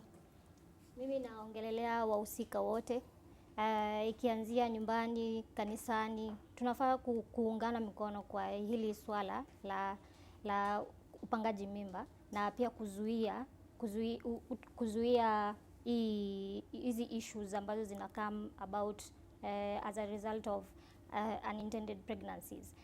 Tuko na maafa ambayo yanaambatana na wavya mimba. Kuna ile vifo ambavyo vinatokana kulingana na wakati huyu mama anazaa, na pia kuna kila mwaka ambapo kuna hiyo maternal death. So ninahimiza wahusika wote tuache point fingers. Tunahitaji act on this issue at now. So wahusika wote, ikilingana na tukiangazia sana serikali letu, tuwekeze kwa hili swala. Naam, Damanze, tunajosea kwa watu ambao wanataka kuwapata, mnapatikana wapi? Naam, kwanza niruhusu niseme kwamba sisi kama wahudumu wa afya tuko na kasumba ya kusema kwamba mtu huyu anaweza tumia hii na hii hawezi tumia. Hiyo kwa lugha ya kimombo tunaita provider bias.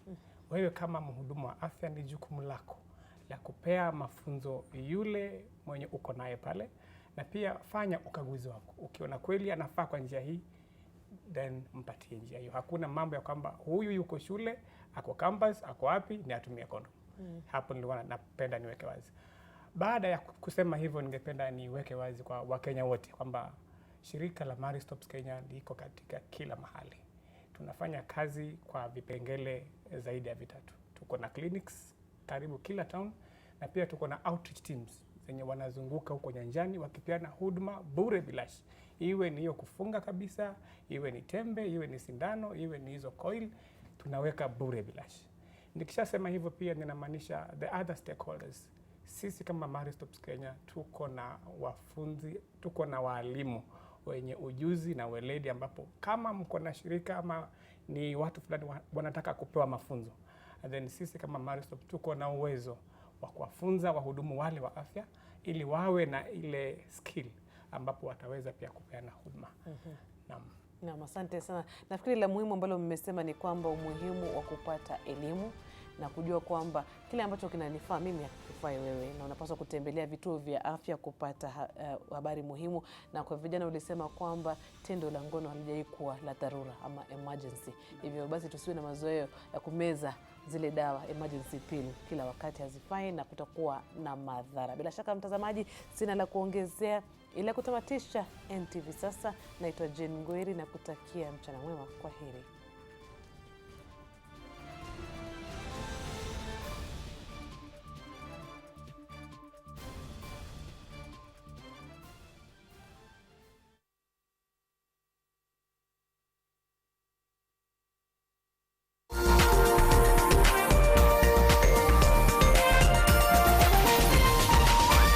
This is NTV.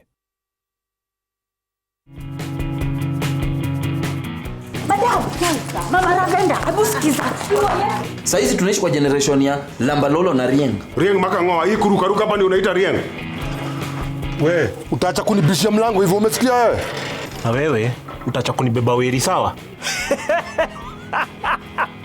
Nilikwambia hawezi kataa fame, nilikwambia. Na by the way madam, nikuulize, mzee anarudi lini? The Real House Helps of Kawangware in association with Telkom. Join Telkom today and share life on our expanded 4G network. Telkom, moving with you.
Africa's biggest wind farm, Ketraco, were tasked with constructing a 435-kilometer transmission line comprising of 991 towers. Ketraco fiber will be available at every substation in all counties. This project has a story of passion, a story of dedication, a story of hard work.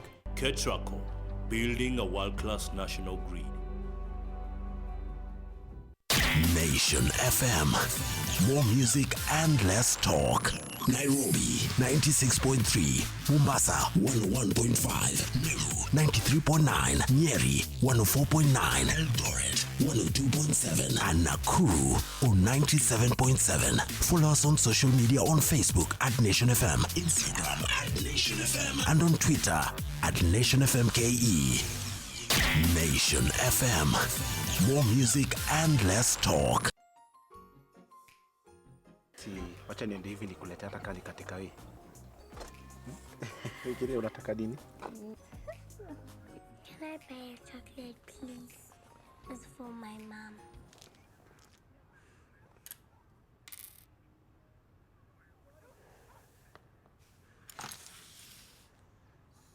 Happy birthday, Mom. Thank you, Bella. There's a class and a half in everyone. Space out your studying. You learn more by studying a little every day instead of waiting to cram at the last minute. By studying every day, the material will stay in your long-term memory. We believe every child is a promise of something great.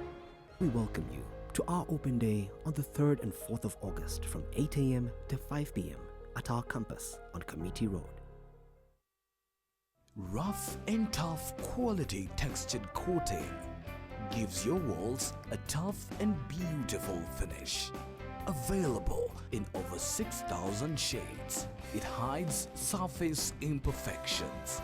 Call us on 0709 887 000 to place your order. Crown, If you like it, crown it.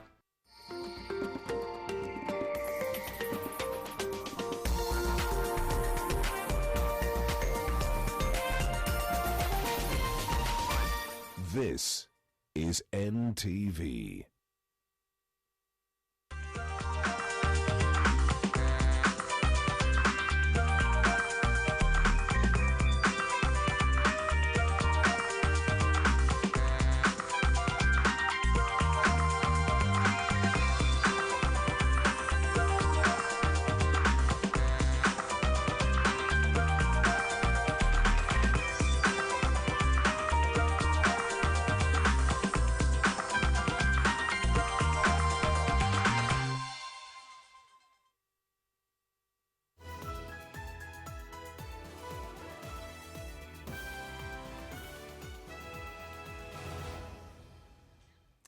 Good afternoon, I'm Olive Burrows and you're watching NTV at 1. Brace yourselves for tough times ahead as the deadlock on the Division of Revenue is denying counties the ability to operate normally. This is a message from the chairman of the Council of Governors to county employees and other stakeholders such as suppliers who he says are not going to receive their salaries or payments as scheduled. COG Chair Wycliffe Oparanya has also called on banks not to penalize county staff for delayed remittances, as well as landlords hosting employees of county governments to extend time for payment as they seek to resolve the issue. The governors are in court seeking legal interpretation from the highest court in the land. Even as the Supreme Court has given the parties a week to dialogue over the matter and find a solution out of court, the council says the current situation as it stands is hurting the running of the county governments. In his letter to his 46 colleagues, the COG chair says that while arguments have advanced for counties to utilize their own source revenue and opening balances carried forward from the financial year 2018 to 2019, not all of them can manage to pay their service providers in good time, as monies will not be disbursed by the National Treasury.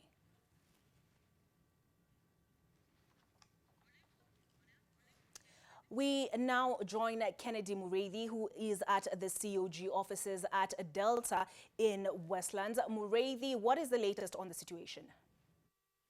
Well, thank you very much, Olive. And what you have said is that there's a letter that was released yesterday by the Council of Governors, and that letter seems to have sparked off some concern within employees and most people who deal business with the counties. And that letter is a subject of what is the discussion that we're going to have right now with His Excellency Governor Wycliffe Oparanya, who is the chairperson of the Council of Governors, and also the governor for Kakamega. And there's that letter that was released yesterday by the Council of Governors, and that letter seems to be pointing to a complete shutdown in counties. Is that what we are looking at this particular time?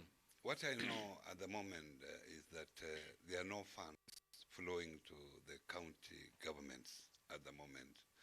And yesterday I had a discussion with the control of budget, and the control of budget obviously said that nothing has reached on her desk to trigger funds flow from the National Treasury to the counties. So the way it stands now, it is likely that at the end of this month, I think most suppliers will not be paid, and salaries is definitely we are unlikely to pay.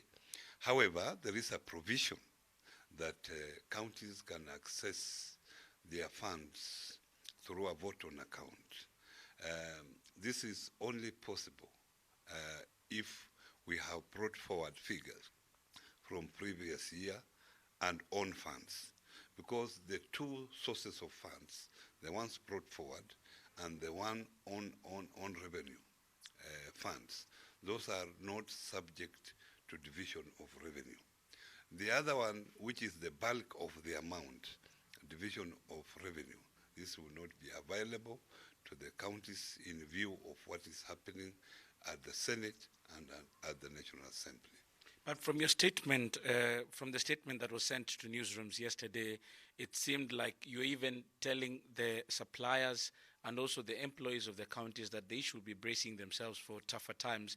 But what you're saying here is that you can even access some money. So it's not all gloom. Let me tell you that the money I'm talking about is not material. This is in the case few counties have brought forward, which is usually not substantial.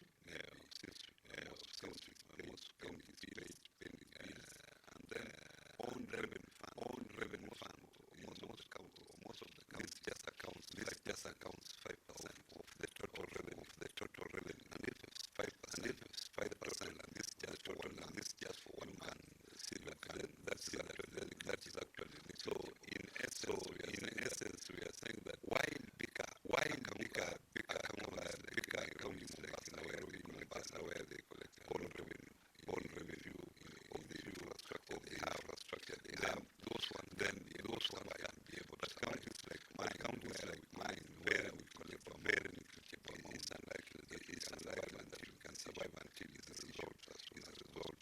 Yesterday, there's an advisory that the Council of Governors went yesterday, and yesterday David Maraga was able to announce himself on this, and he was a bit hesitant. That is the word that he used to actually calling on you to talk about it. And is that sufficient enough with regards to this statement that persists, that actually looks, as you say, looks at giving a complete shutdown? Now, we have gone to the Supreme Court in order for the money. We are not going to the court to ask for 335 or to ask for any increase of any money. Our role at the IPEC, when we actually had our input, is the responsibility of the National Assembly and the Senate, which will determine which figure they give us key stakeholders.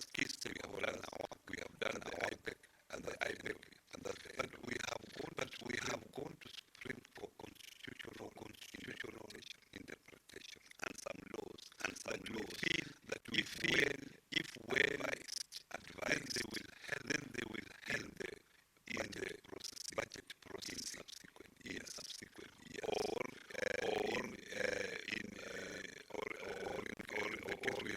the case we have now, we have a settlement, if we get an advisory, then that advisory will be able to help us deal with the stalemate we have.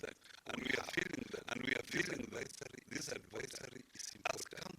As Council of Governors, we are saying we have taken the government, we have taken the National Assembly, we have not taken anybody to the. As a council, we have gone